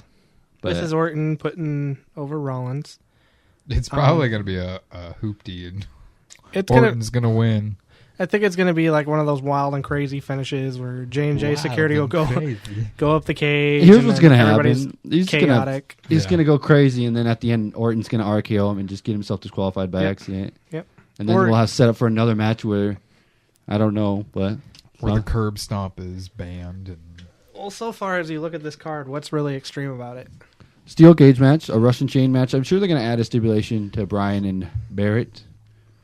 We'll get a tables match. No, that's TLC. I was going to say we're going to get a chairs match and a stairs match and a bears match and a hairs match. If there is a stairs match, I am leaving. When is TLC? Is that after Extreme Rules or is that in December? No, that's in December. Okay. They changed the time of that, didn't they kind of... Well, it's been kind of the same format for a couple of years now. They used to have it in the summer, I think. I don't even know. Yeah. But, I don't know. Where would you see Bad News Barrett and Bryan? What kind of match could you see them in? A lot of people are saying ladder match, but would they do that immediately after Mania? They just did a ladder match. Does do another every ladder match have to have a stipulation? At Extreme Rules? No, Yes. Yes, I know. Even if it's a dumb stipulation, so a submission match or 9 times out of 10. So They could it's do just basically it's anything but a singles match. They could do a last man standing or knockout or something like that. it'll you know? probably be a submission match. But Barrett doesn't do submissions. Exactly. They'll probably they want Exactly. That's want where the he people. pulls one out right there. And I think Paige and Nikki, I think that might be a triple threat because the random Naomi heel turn. It'll probably be a Divas Lumberjill match. To get everybody on the card. A Lumberjill in a pole match. Could Have be. Naomi on the pole. That sounds wrong and right, Or but oh wrong. so right. Sounds right and wrong at the same time. So good. Throwback to the Where are these sound WrestleMania cheers. Where are these sound effects, man? You got a soundboard. It's hooked I got up. too many responsibilities today. I'm like scrolling through a Twitter feed looking for questions, and I got sounds that I gotta What? find a right time for. I have Well- to use the restroom. I'm going to go to the restroom. Well, you can't get Are, out. are we carrying this podcast for a while? We have. We can pause it, or do you want to just keep going? We'll just keep going. We All right, I'm can- going to we go to the can bathroom. This We is could play with the soundboards. how unprofessional is this? The host. Good luck getting out. I ain't moving, and you can't go by my tree here either. It's springtime. Are you serious? No, it's being fun. You serious, dude? Okay, so let's talk about you got your soundboard open? Yeah, I got him. Let's do it. Go pee. I'm trying to make sure the camera doesn't fall. Well, let's hear it. Let's hear it. Man, this is a riveting podcast. It is. I don't know. Tell me a joke or something like that, and maybe I could find something out of it. Well, let me plug this. For those of you that don't know, we work for a indie professional wrestling company called Magnum Pro Wrestling. If you go to magnum-pro.com, you can see all of the stuff we've done. We have videos, a YouTube channel, just Magnum Pro. Our next show is May 9th, and I know a lot of you don't live in the Omaha, Nebraska area, but you can go to the website, support us. You can buy some of our Magnum On Demand, which is our past shows, for only $4.99. Help support this company. It's a great company to work for. Plus, you can hear Tony and I talking because we are the commentators for it. But our show coming up is for the Lolly Fund. If you go to, what's the website for the Lolly Fund? If there's people, lollyfund.org.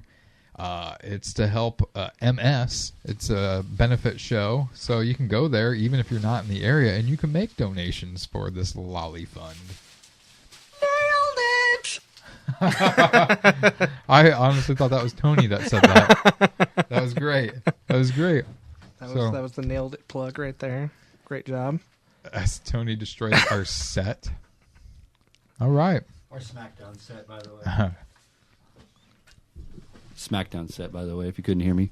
So we are back with the OMG Wrestling Podcast. I assume you guys kept going. You were talking about the Lolly Fund. What a great organization. It is. For MS Forward. If you're not familiar with that, MS Forward is basically like a gym for people with MS, because MS is like a neurological disease, so they have to treat it as a neurological disease, but there's a lot of physical defects that come with MS. So it's a gym that helps people with MS. And there's times where that gym actually got shut down because they just don't have any funding. So they're going to take all the money earned from the Lolly Fund and go straight to MS Forward. So it's a cool little charity. Yeah, and so you're if you donate, you're helping a great cause. We're not seeing any of that money. That's all going. No, it's straight direct to MS Forward, and it's a cool concept.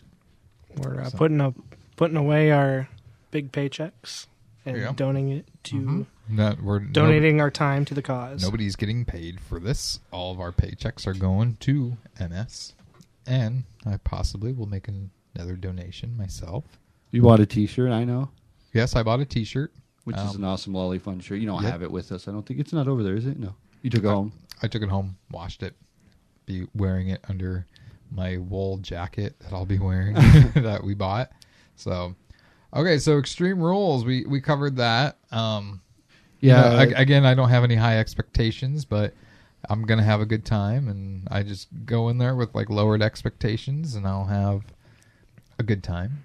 Well, that doesn't always work. You had the lowest of the low expectations for Mania. And True, but I was also spoiled the couple nights before with NXT. True.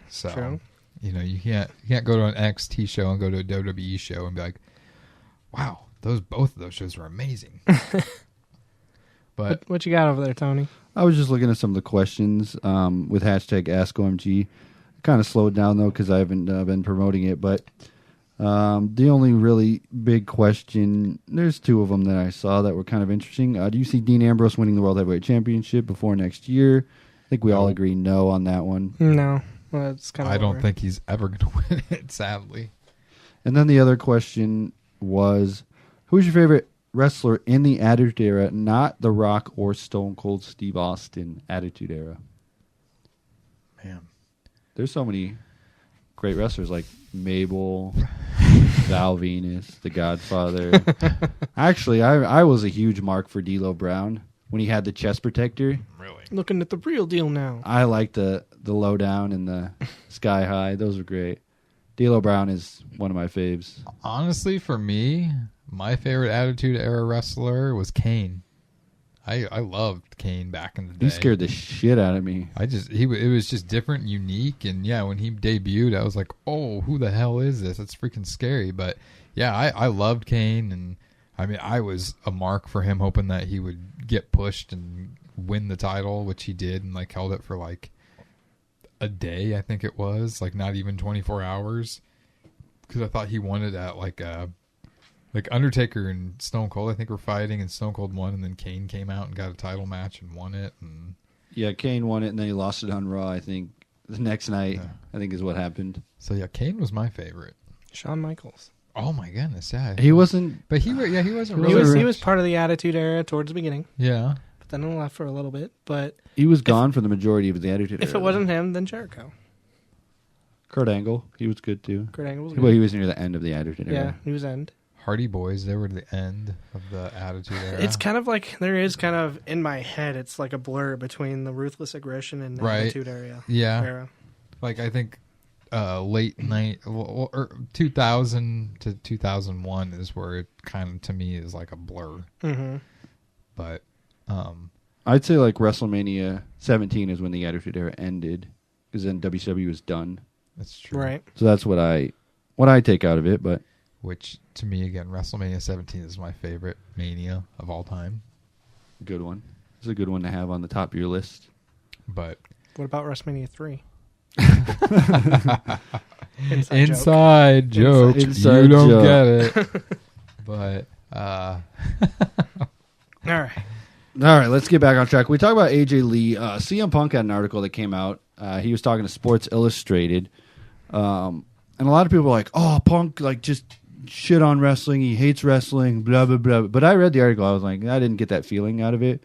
The main thing to take from this, which if I could find that direct quote, I would say it for you. But it's something to the effect of, his big thing was that the hardest worker doesn't always win the belt. Like the hardest worker should be the best one in the company, but at the end of the day, it's all up to who they decide is their champion. And that was the big thing that he said, this phony wrestling. He called it phony because it is phony. I mean, like, if you work hard, you're not always going to win the belt. It's always decided by, the end of the day, it's decided by McMahon, really. Yeah. Mm-hmm. So I agree with that. It's a good statement. I mean, he wasn't lying when he said it. I don't think that he like buried WWE or what. Like not at all. The way they like that article you're talking about, Justin Roberts like buries WWE or whatever, and it's like, well, that's the problem with dirt sheets. They take any little thing that's negative with WWE and they make it so big, like it's like this bombshell thing, a pipe bomb on the WWE, and it's not. It's. Well, I have a little bit of beef. I have a disagreement with the company I worked or work with, and I'm saying it right now. Well, also, I mean, words, you can't tell the tone in words.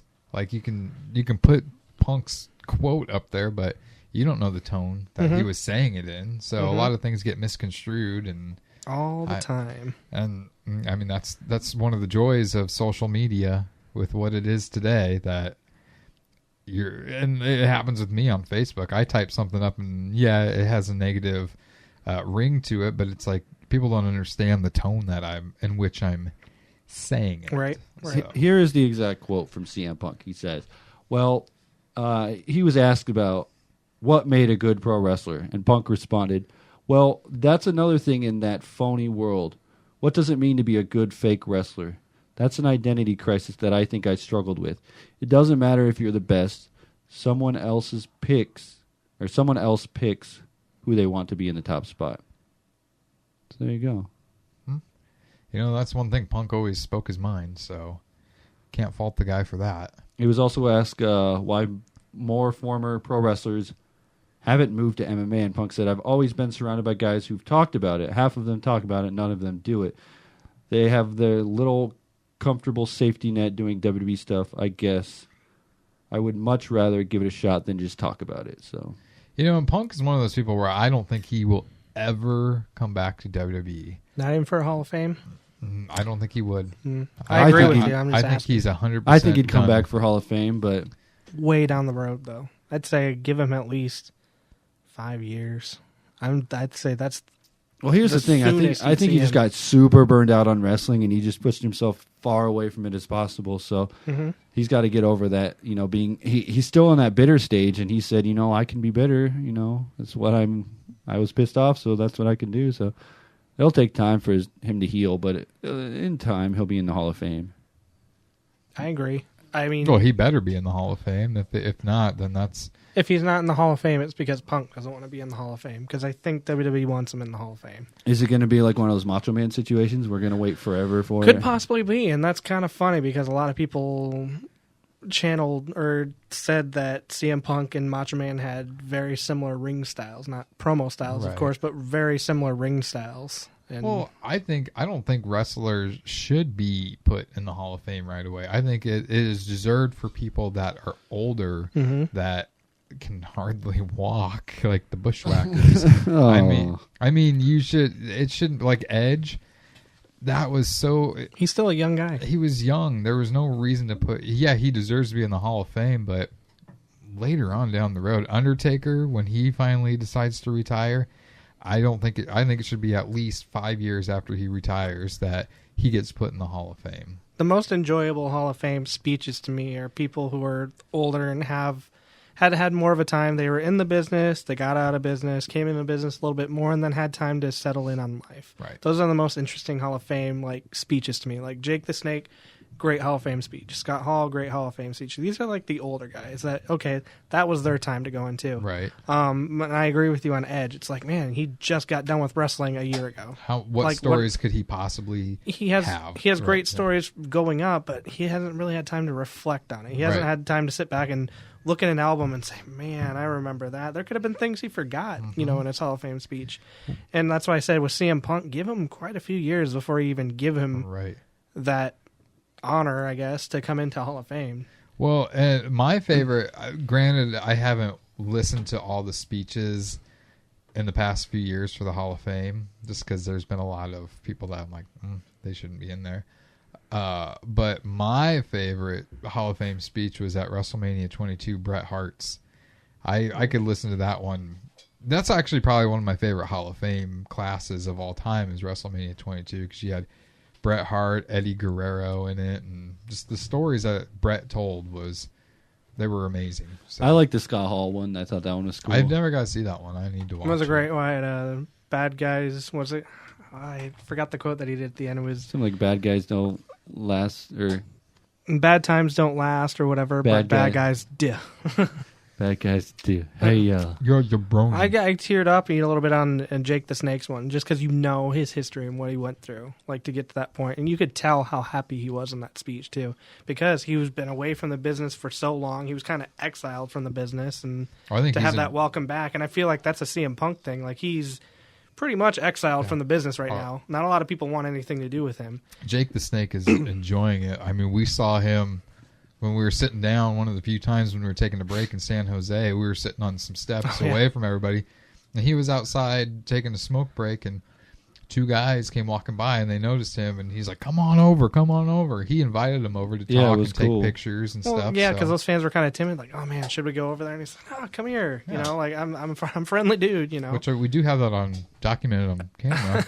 What do you think if Punk goes in the Hall of Fame? Who's going to induct him? Is it going to be AJ Lee or Heyman? Stone Cold? Paul Heyman. If My Heyman's still name around. is Paul Heyman, and I am the advocate for CM Punk. Depends on the mood they want to set. I would either go Heyman or Triple H. Triple H What? would be controversial.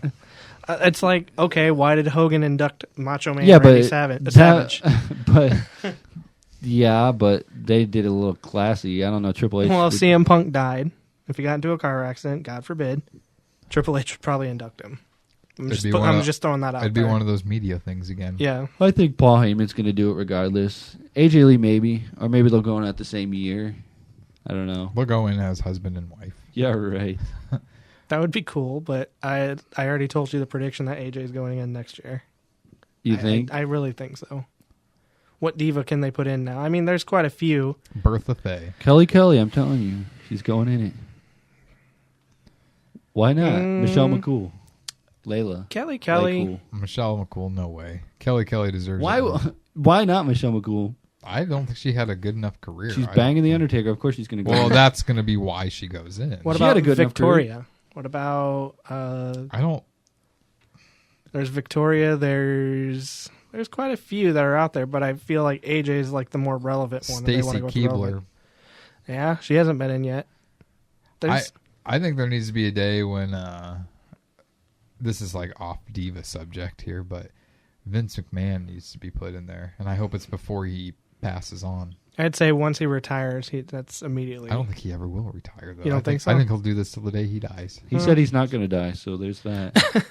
Well, Could happen. Speaking of which, I think that's the story I kind of want to talk about. There was a lot of buzz on the Hall of Fame that they were kind of ticked off. We talked about it last week. They were ticked off about Hall of Fame going like 5-6 hours. They want to shorten it down. Why? To do they care? 3 hours. Yeah, and that's okay. I mean, I guess it's like they got to play the music to play them off. You know, like the Oscars or whatever, when they're just like, get out of here. But most of the time, they don't listen to it. The one time I remember Bob Backlund's speech when Vince McMahon had to come out on stage and tell him to get out. Like he snuck on stage and he's like, Bob get out of Backlund. here. To me, okay, does it really matter how long it goes? Because one, when you play it on TV, you edit the crap out of it. You put it into like a half-hour long thing or whatever, hour long. If these are the guys that paved the way and they had a Hall of Fame career, they should, if they want to talk for 2 hours, they should be able to talk for 2 hours. Give them their time, but don't make it such a freaking big class. That was my big complaint this year. Was like, how many 10 people in the Hall of Fame this year? That's huge. Well, they need to cut down the inductors too. The inductors don't need to talk for 7,000 hours about how they know freaking Bruno. They don't Bruno. Need, Come on, Bruno. I don't think they should have somebody induct them. They should just have the host be like, up next we have blah blah blah. They do need the inductor because, like, for the people that aren't around anymore. Well, they should have like a couple minutes, like the inductor should, like a couple funny stories. The format is they show the video package, the inductor comes out, and then the actual person getting the award comes out too. Is that how they do it? I thought they used to do where they would have the inductor come out, then they'd show the video, and then the inductor would be like, and here is blah, blah, blah. No, they do it the other way now. Basically, Jerry the King Lawler comes out, presents the video. He's like, up next is blah, blah, blah. Yep. So that was the big thing this year. I think that's what killed them. They decided to say, hey, let's put 10 people in the Hall of Fame this year. No, that doesn't work. You know, if you had a good class of maybe 4 to 5 people, you can have a good 3-hour show and give them their time to talk.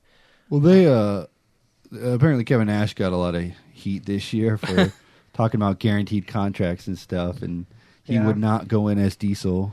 He wanted to be Kevin Nash. He didn't want to go in as Diesel because, for the simple fact that when he was champion for the year, the ratings were at an all-time low in professional wrestling, and he didn't want to be known as that guy. Right. Who brought the business down, which he did because he was a terrible champion. Well, does he think people are stupid? Like people don't know that Diesel is Kevin Nash? No, but they were going to only show the Diesel stuff. Right. And that's put the him only in good as stuff that he has in WWE. I disagree with that. I mean, he had a Kevin Nash stint too, and the only match I remember with Diesel was In Your House in '96. I remember the one at WrestleMania where he powerbombed Shawn and he landed on his feet. That too. Like there And was. he doesn't want to be known for that. His best match was of all time was against Shawn Michaels' good friends, better enemies. Let's just say. And I don't know if that's. Is it because do they regard that as a big match? I don't know if that's partial because we went to it, but No, I think as I far think as that's like exactly it. no, I mean like his in-ring performance was the best. I mean it's been on Shawn Michaels' greatest DVDs that he's put out. That's always been a match on there. So I don't know. Shawn Michaels and Diesel, a lot of people don't agree with this, but I don't think they put on a bad match at WrestleMania 11. The ending was terrible. Well, that's all Diesel did was good matches with Shawn Michaels, and that was it because they were good friends. Well, And better when enemies. when he came back to WWE as Kevin Nash, I can't remember anything he did because it was all shit in my opinion. He had Triple H stuff. His best stuff was in WCW. Let's just put it that way.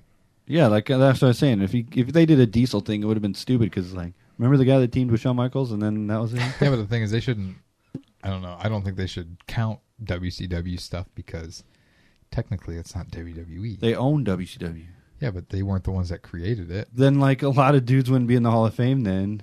That's probably a good Harley thing. Race would have never made it in the Hall of Fame. It was strictly WWE. 'cause And he- Harley Race also made it into Secrets of Professional Wrestling.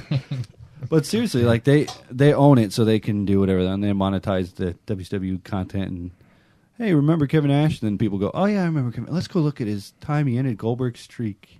And then people go on the network and watch that, or stuff like that. Well, my opinion is okay. That's my final thought. Smaller class, you'll have a better time.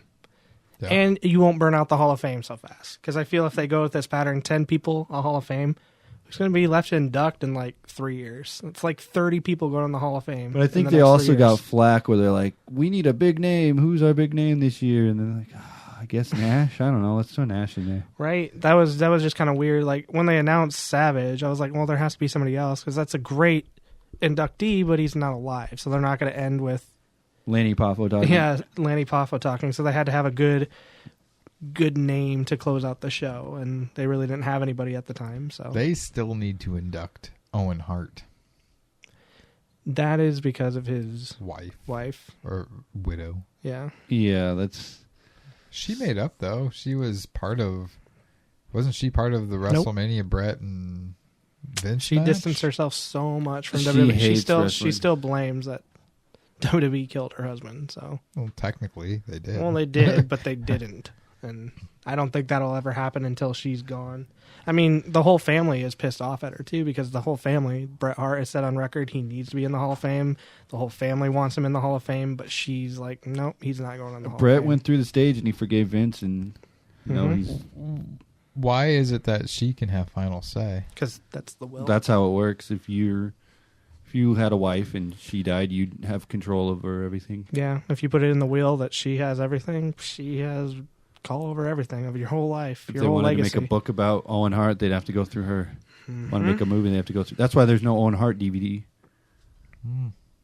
So sad. What a bitch.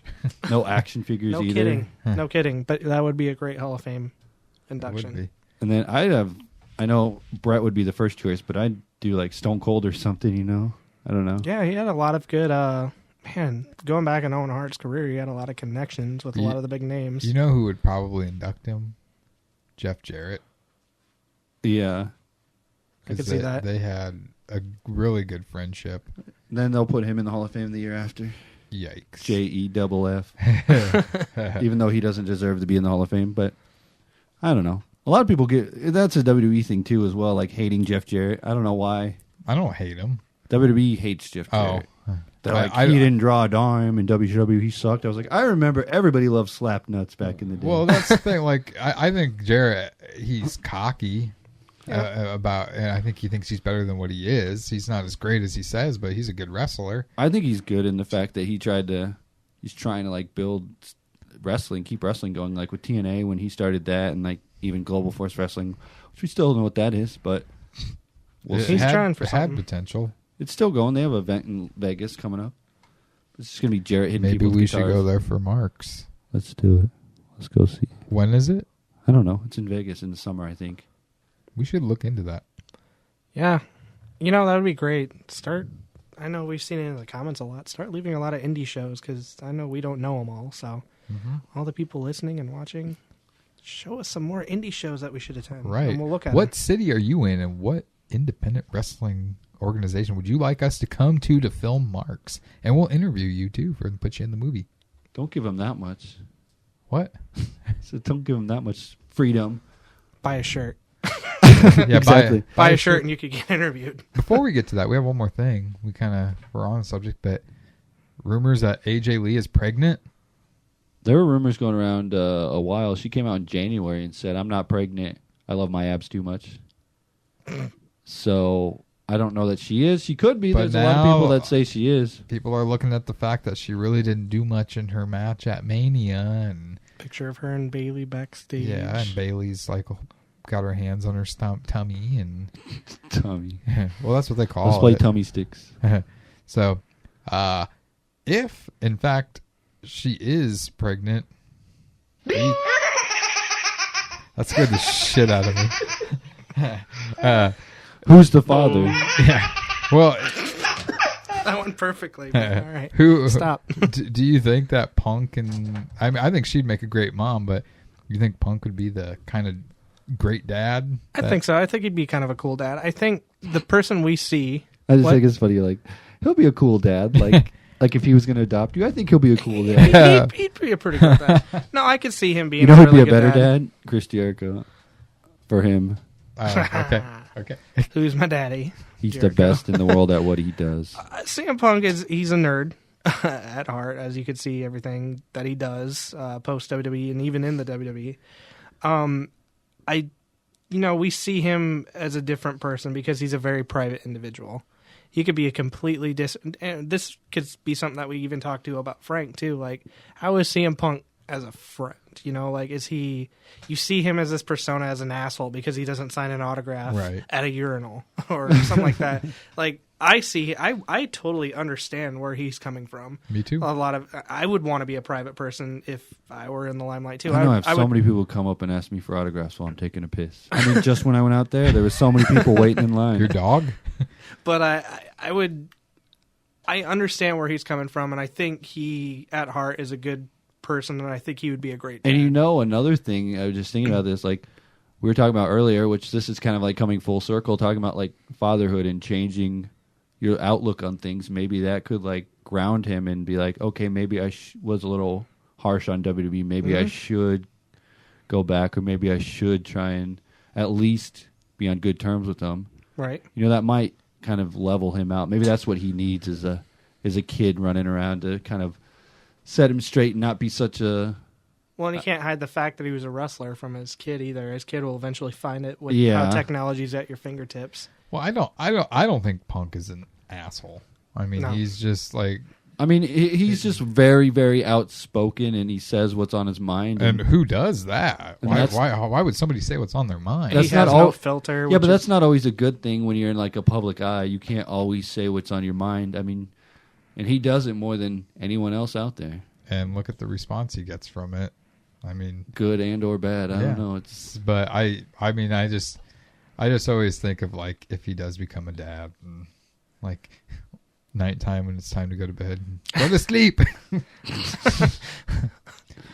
The rejected joke made it to the podcast.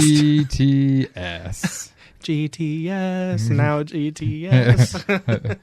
No, and then the kid's like, "Daddy, it's dark in here," and AJ comes in and she's like, "Let's light it up." And turns on the night light. Okay, I had to get that in there. Whoa, what happened there? He's muting my mic. I was muting Jeremy's mic. So, anyways, they would be cool parents. They're the nerdy type of parents. I think they'll be pretty awesome. AJ, I think they would have a pretty good looking kid. Those two. What the? Yeah, what? What the? That was a little creepy. There. That's my random turnabout on the whole. No, but seriously, I mean, they're two good looking people. AJ's hot. What did No. What? They would have a good looking kid. Whoa. And this is coming from a father, by the way. I had to take the heat away from Jeremy. Well, thank you, but now you just made it very uncomfortable. Okay. I understand what you meant, though. Yeah. Anyways, can we... This whole podcast seems like it's just gotten off the rails a lot.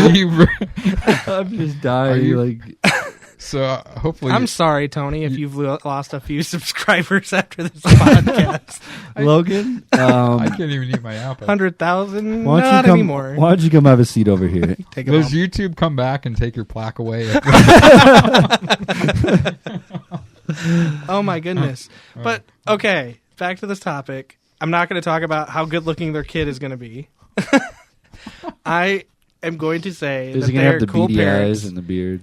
I don't think AJ is pregnant currently. I think it's just the dirt sheets going crazy, trying to find an excuse. Maybe AJ just does not want to be in that environment anymore. The dirt sheets and the bed sheets. We don't know. We don't know how tense it's been for her. I mean, I think WWE did handle it professionally. They didn't give her a lot of flack. They didn't bury her. I don't think her character was damaged any ever since CM Punk left. They could have done a whole lot with AJ once he left. Like, they could have just buried her, made her keep on losing. People say, it was buried when Paige won the title from her at the Raw after WrestleMania 30, but I don't see every it that pay-per-view, way. they're like, yep, this is AJ. She's done after this. Well, that's the words of WWE fans. That word "bury" gets thrown around way too much. And that's what sucks. I was just putting Paige over at that time because AJ wanted time off. She just got married. Give her a little bit of vacation. She came back, and people are like, well, she was always wrestling Paige or Nikki Bella or stuff like that. Well, it's because look at the Divas roster. There's not a lot that would go against AJ at that time. And look at AJ. She has high standards. She is the top diva, in my opinion. Was the top diva now, but there's not a lot that she would go toe-to-toe against except for Paige. And, I mean, the Bellas by nature because they're the Divas face of the WWE right now. So Right. Who knows anymore? Because that was let's go to the season finale of Total Divas a few weeks ago. Apparently they're not part of the roster anymore. They're getting ready to quit. So let's see how that goes. The Bellas are? Yeah, that was like the big cliffhanger that Brie wants to have a family and Nikki wants to pursue like other offers. It's such a weird way that they book book that show because they try to tie it into current wrestling and they like film it like so far ahead of time. Well, that's the thing. I don't see the Bellas leaving, but that was the big cliffhanger. So who knows? It's I don't know. And then like the word "bury" we were talking about. Like I think the only guy that was actually buried was Zack Ryder. Yeah. Yes. Because he did that stuff with Kane and then got beat up by Eve and. That's a good point that we're all kind of guilty of saying at one time or another. It's burying. You buried this person. When you're buried, when you're buried, it's like the point of no return. Where it's like, if freaking Dolph Ziggler was buried, he would never be in he'd be in Zack Ryder's status. He'd be off TV. Yeah, There's actually only one person that's been buried. Zack Ryder. Undertaker. Actually, By Kane. Survivor Series. And that's a good point. You're not necessarily buried unless you're off TV for a long time or you just have no future. Like for a while, we thought Curtis Axel was and Fandango was, but they're still hanging around. I mean, surprisingly, it's like they went down. But I think a lot of these guys probably don't care that they're not on TV or they go out and get squashed because they're still getting a paycheck. They get a paycheck. They live the life of a superstar. I mean, they're busy. Look at Access, that whole WrestleMania week. All of them are making appearances. I mean, even the NXT roster, they're so busy and they've but you only can been tell. on TV for like you an can hour tell with each Zack week. Ryder though, that he wants more than they're giving him because even back when he was making those internet videos, the YouTube ones, he was like. Getting over the fence, like how he could never get over, and like how he was buried. Didn't he bury an action figure in the sand or something? Yeah. Well, what I don't understand is, I mean, he has the option to quit. He could make so much. I think we talked about this last week. Yep. He could make so much on the independent circuit. Like he could charge probably easily $5,000. I think at this point it's good for his career to go, but I think he might still have that aspiration that he can break through the glass ceiling. I don't know. I don't think the fans will allow it. That's the thing is we talk about, they could just easily quit and go to the indies, but that's a big pay cut if you think about it. Zack Ryder, I mean, he's not being used a lot, but he's also getting paid probably quite a bit for doing nothing. It's probably very scary for them, too, like not to have that steady paycheck from WWE where it's like, is it better to sit here and collect my paycheck or should I actually apply my craft on the independent scene and like hope to get booked for whatever amount. New Japan maybe and then make money because that's the only other place besides WWE that you can make a steady paycheck.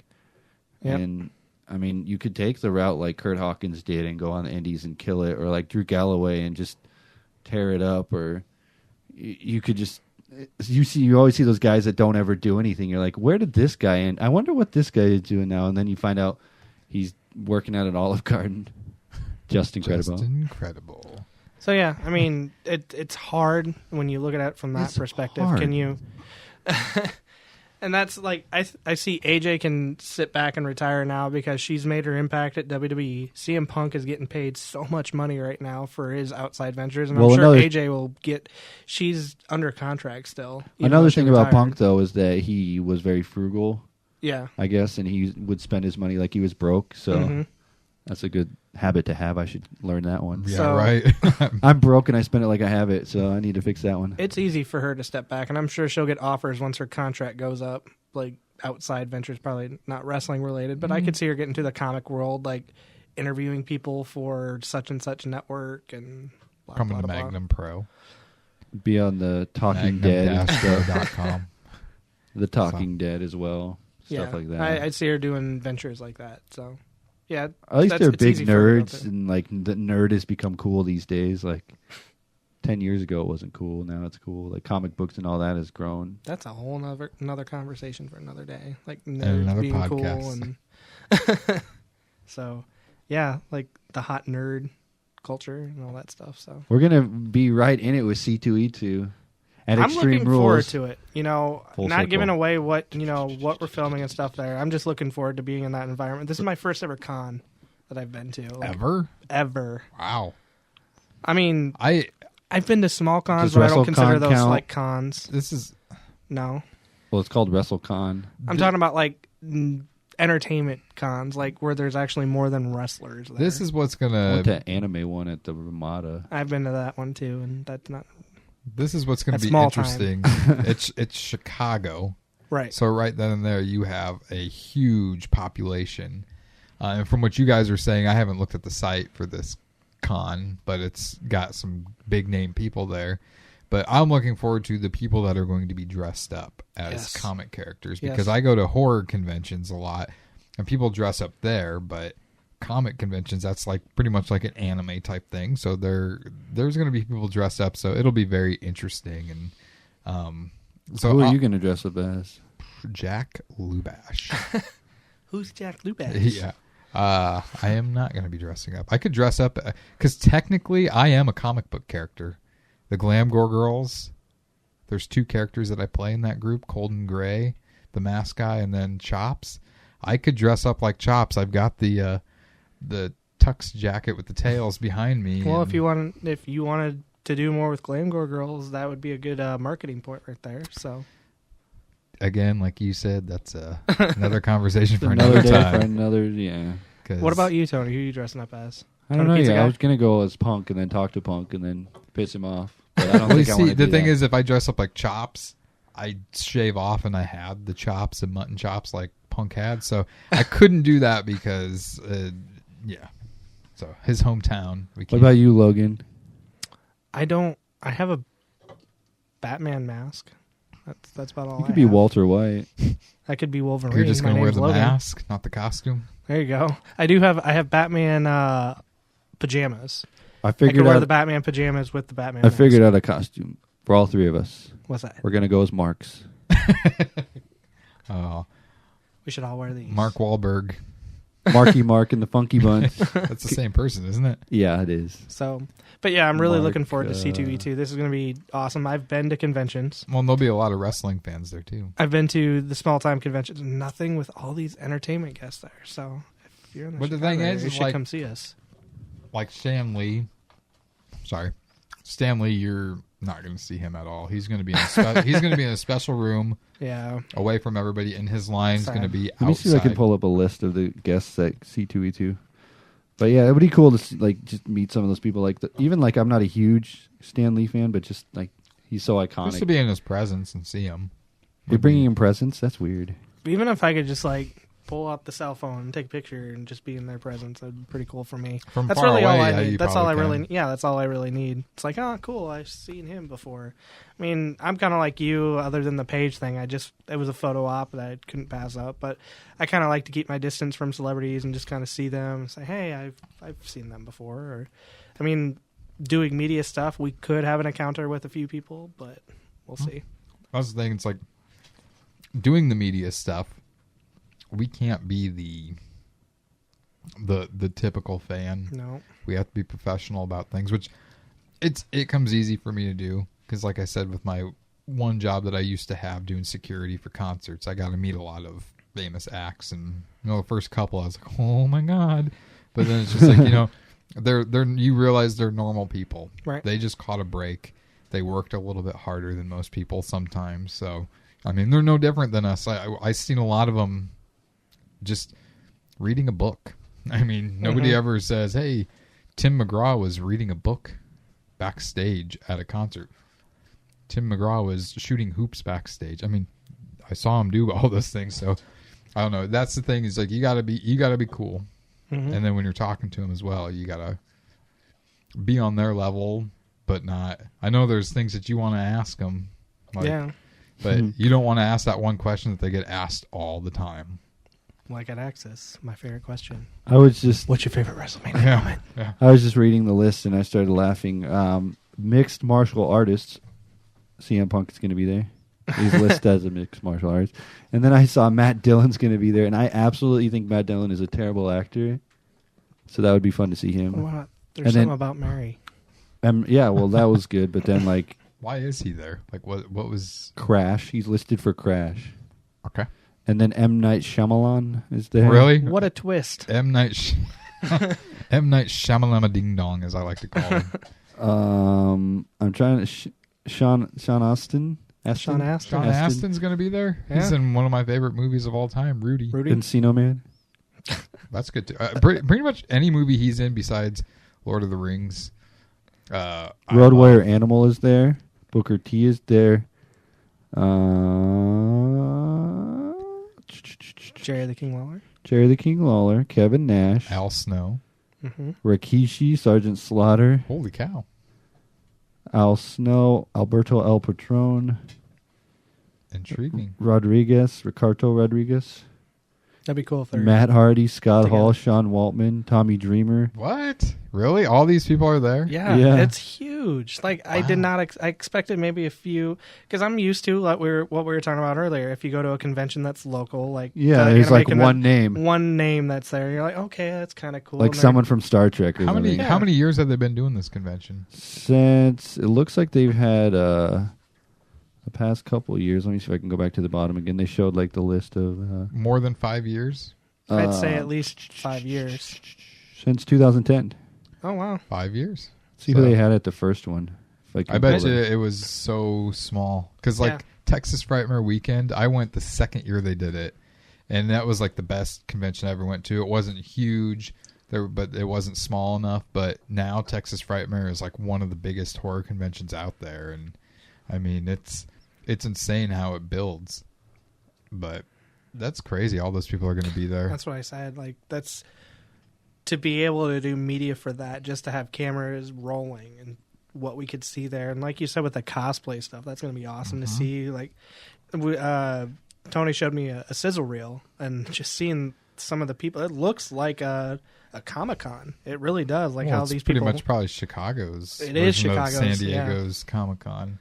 Well, this is. Are they all there like all weekend long, or is it just some like, are some days, some are all weekend. Yeah, it just like Punk's it there all depends on weekend. how it is, but I think most of them are there like the whole weekend. So They looked out with Extreme Rules being in town too, because a lot of the names are WWE talent too, or like still. Booker and stuff. I wonder if like Punk and them are gonna go to Extreme Rules and watch. No, Punk says he doesn't even watch wrestling anymore.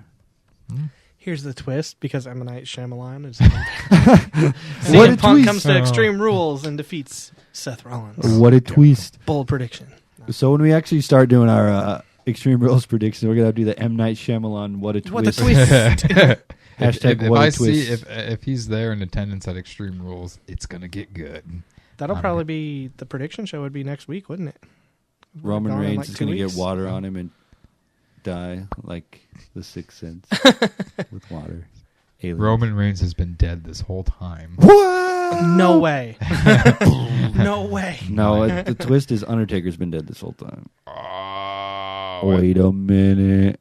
it's not the same Undertaker. It was a different Undertaker because he got the biker Undertaker died at Survivor Series and got buried, but he's still around there. Okay, I'm done. And Vince McMahon is actually Stephanie McMahon's son who time traveled. The freaker. Which, well, by the way, there's somebody from Back to the Future there too, and they had a Back to the Future documentary they're promoting. Biff as well there, too. Tannen? I don't know who it was, but they're doing the. I need to look this up. 'Cause I it's think my at least it all-time might favorite. be the documentary guy. It was the but- guy that was credited as man number 2 in Back to the Future. It was the, what's his name? The Willard guy. Yeah. Maybe. I don't know. the one that played. No, What's he's his not dad? there. No, The what's dad? his name? George. George McFly. George McFly. The No. real name? I'm Not his actor name. The real name. His real name. I can't think of it. Crispin? Crispin Glover. That's it. He actually hates that franchise Yeah. because they used his face mold in the second movie, Now Marty. and he wasn't in that. Really? They used a face mold and put it on another actor I never knew that. because he wanted more money. He said, or he didn't want more money. He said, "I want to get paid the same as Michael J. Fox," and they're like, "We can't do that." But Well. he denies it. He's like, "What is more money? I could have asked for $1 more. That would have been more money." But people's whatever.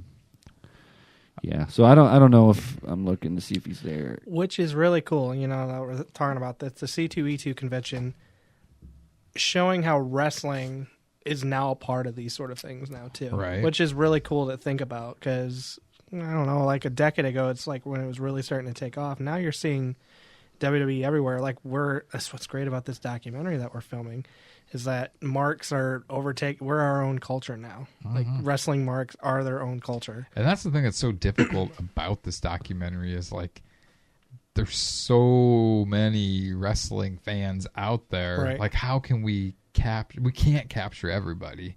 I mean, we're going to try as much as we can, but it's just like, this is almost like this could be like a 3-part documentary. Like we could just do so much with it like as years go on, but The one thing I forgot, sorry to interrupt you, but I just was looking on here.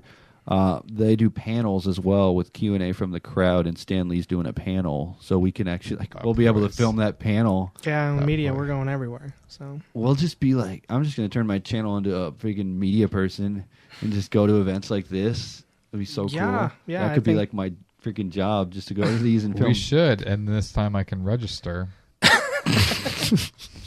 Here, sound effect, quick, hurry. Well, Hold on, wait. missed opportunity. So if you didn't know, at C2E2 there's panels. They don't do this at Access, but they should. Now that I think about it, I don't know why they don't. They We're- save that for SummerSlam. We're fans. How stupid. They can ask questions, and Stan Lee's going to be there, so we could actually film it and stuff. And I should probably turn my YouTube channel into like a media person where I can like do fun stuff like that, and we could all make a living doing that. yeah. And next time I can register.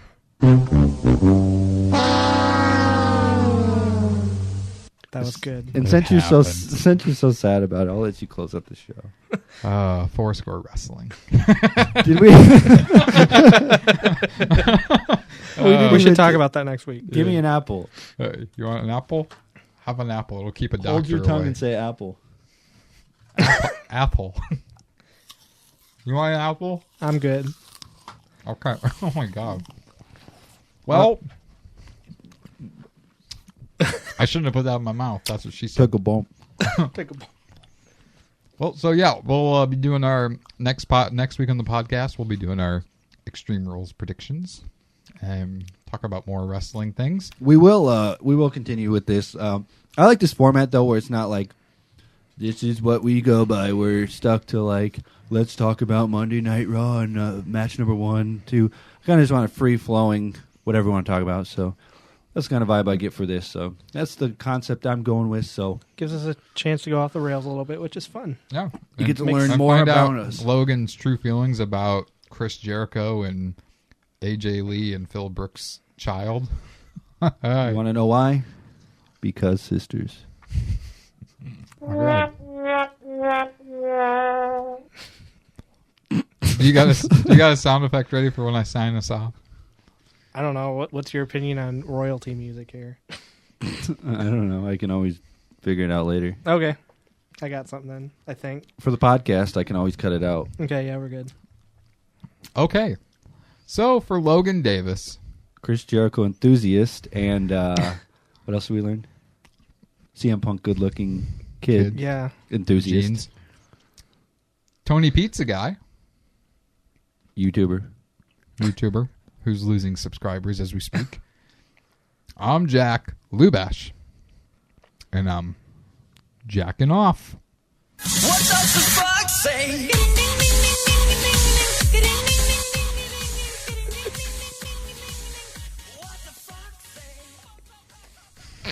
When you said royalty free, I didn't think you were actually going to play a song. I meant to hit the final countdown, but whatever. So yeah, no copyright, bro. Dang it. You're supposed to play like a sound effect. Are we still going?